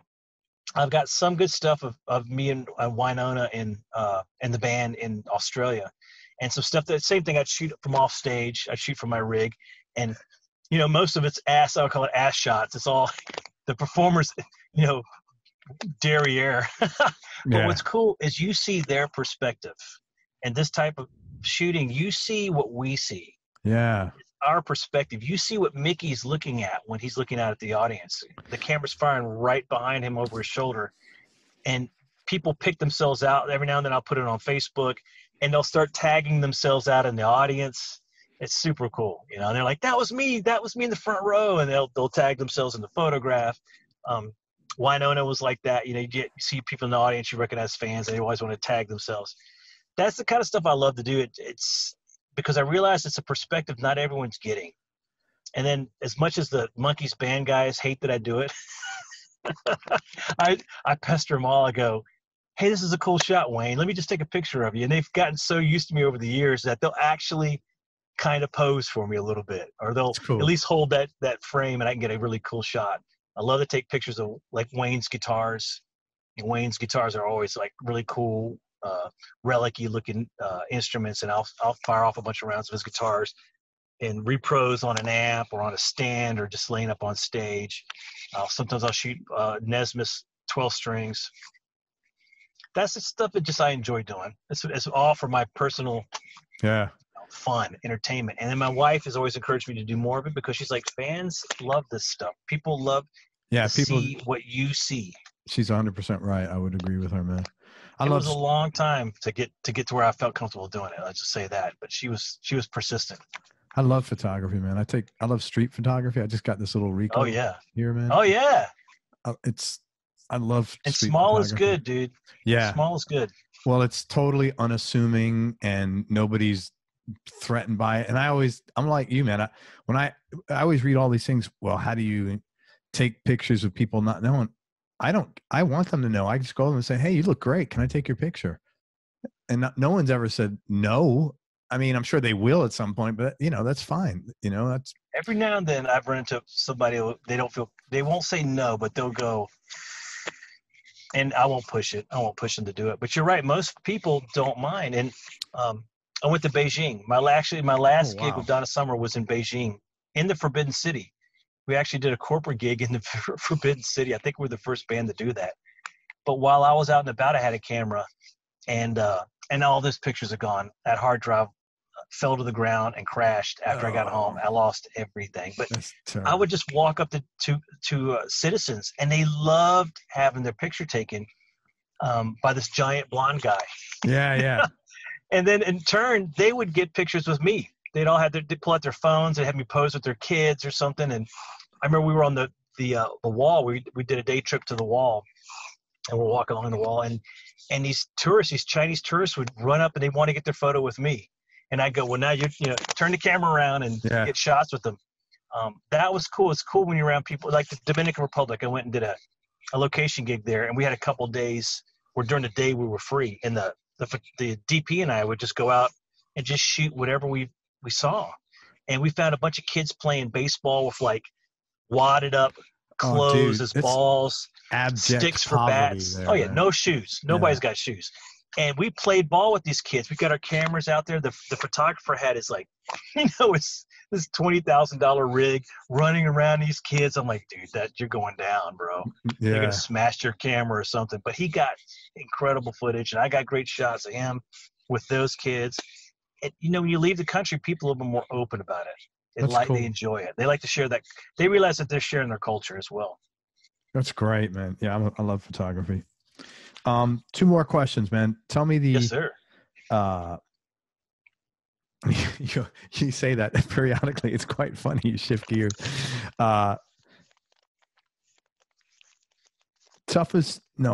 Specific experience that changed your life or changed the way you think about things. Getting robbed. Oh. I don't want to get too personal about that because I'll start, having a PTSD moment right here in this truck. But that changed everything in my life. Fuck, sorry, man. Hey, it happens. I'm blessed. I walked away. I'm talking to you now. Yeah. But having my life in the hands of 3 other people who were kids, and they didn't want money. They just wanted me. They wanted to, kill somebody. It was a gang initiation in LA. Oh my God. I happened to have my girlfriend at the time. She gave me her half of the rent. I had that in my pocket, and I just kind of threw him the money and took off. But that changed everything. That changed to this day. As I sit here talking to you and in my business, and I'm aware of every single person around me. I'm not freaked out about it, but I'm aware of it. That changed everything. Wow, it changed everything. Man. And also from that incident, when I travel on the road, my buddy Randy Mitchell used to always joke with, he'd go, John Billings doesn't care. I'd go out and walk around. People are like, it's not really a great neighborhood. And Randy would always go, John Billings swims with the sharks. He always say that. He goes, John swims with sharks. It's okay. Yeah. And I from self-defense for years to knowing, handguns were that was like a toy to me for the longest time. So that's not a brag, but just saying that I knew how to take care of myself. Yeah, sure. Lost sound there. Oh, sorry about that. That was something that allowed me, now I can go out, and not feel fear. Like the first time I went to Rio, I remember they wouldn't let us leave the hotel with Rio de Janeiro. Crime there. Yeah, they were kidnapping people, and there was these gangs of kids, and you'd just get scooped up and they'd kill you. Oh. But the next time I went, I remember feeling completely different about that. Yeah. So I guess that would be something. That was Holy something. Shit. And then the birth of my children, watching both of those girls, watching from a front row seat, and assisting them coming into the world. It's talk about the antithesis of experiences. I know, right? The changing moment when they breathe life in. Yeah. And you realize that, they're little mini me's of you, it's incredible. Yeah. Everything else seems pretty amazing process. Way more insignificant. Thank you, man. That was a very cool answer. Oh, I wiped this tear away from my eye. And the last question, man. And thank you. You've been so generous with your time. Thank you, man. Oh, dude, this has been really, really cool. And the questions you asked, like I told you earlier, the last thing I ever want to talk about is my string gauge, strap height, and pick or no pick. Yeah. Okay. I'm so happy that you didn't cover those subjects. No, I don't cover any of that. I don't. We're going to have a merch store, and one of the t-shirts is going to have is "We don't care about your stinking string gauge," something like that, because that's what everybody says. Biggest change in your personality over the last 10 years, John, and how much of that has been intentional and how much has been a just natural part of aging? Well, we talked about earlier about things that changed me after I'd gotten robbed. And, right now I understand that it was post-traumatic stress disorder. I think I have a bigger understanding of that now, and an understanding that I was suffering from that.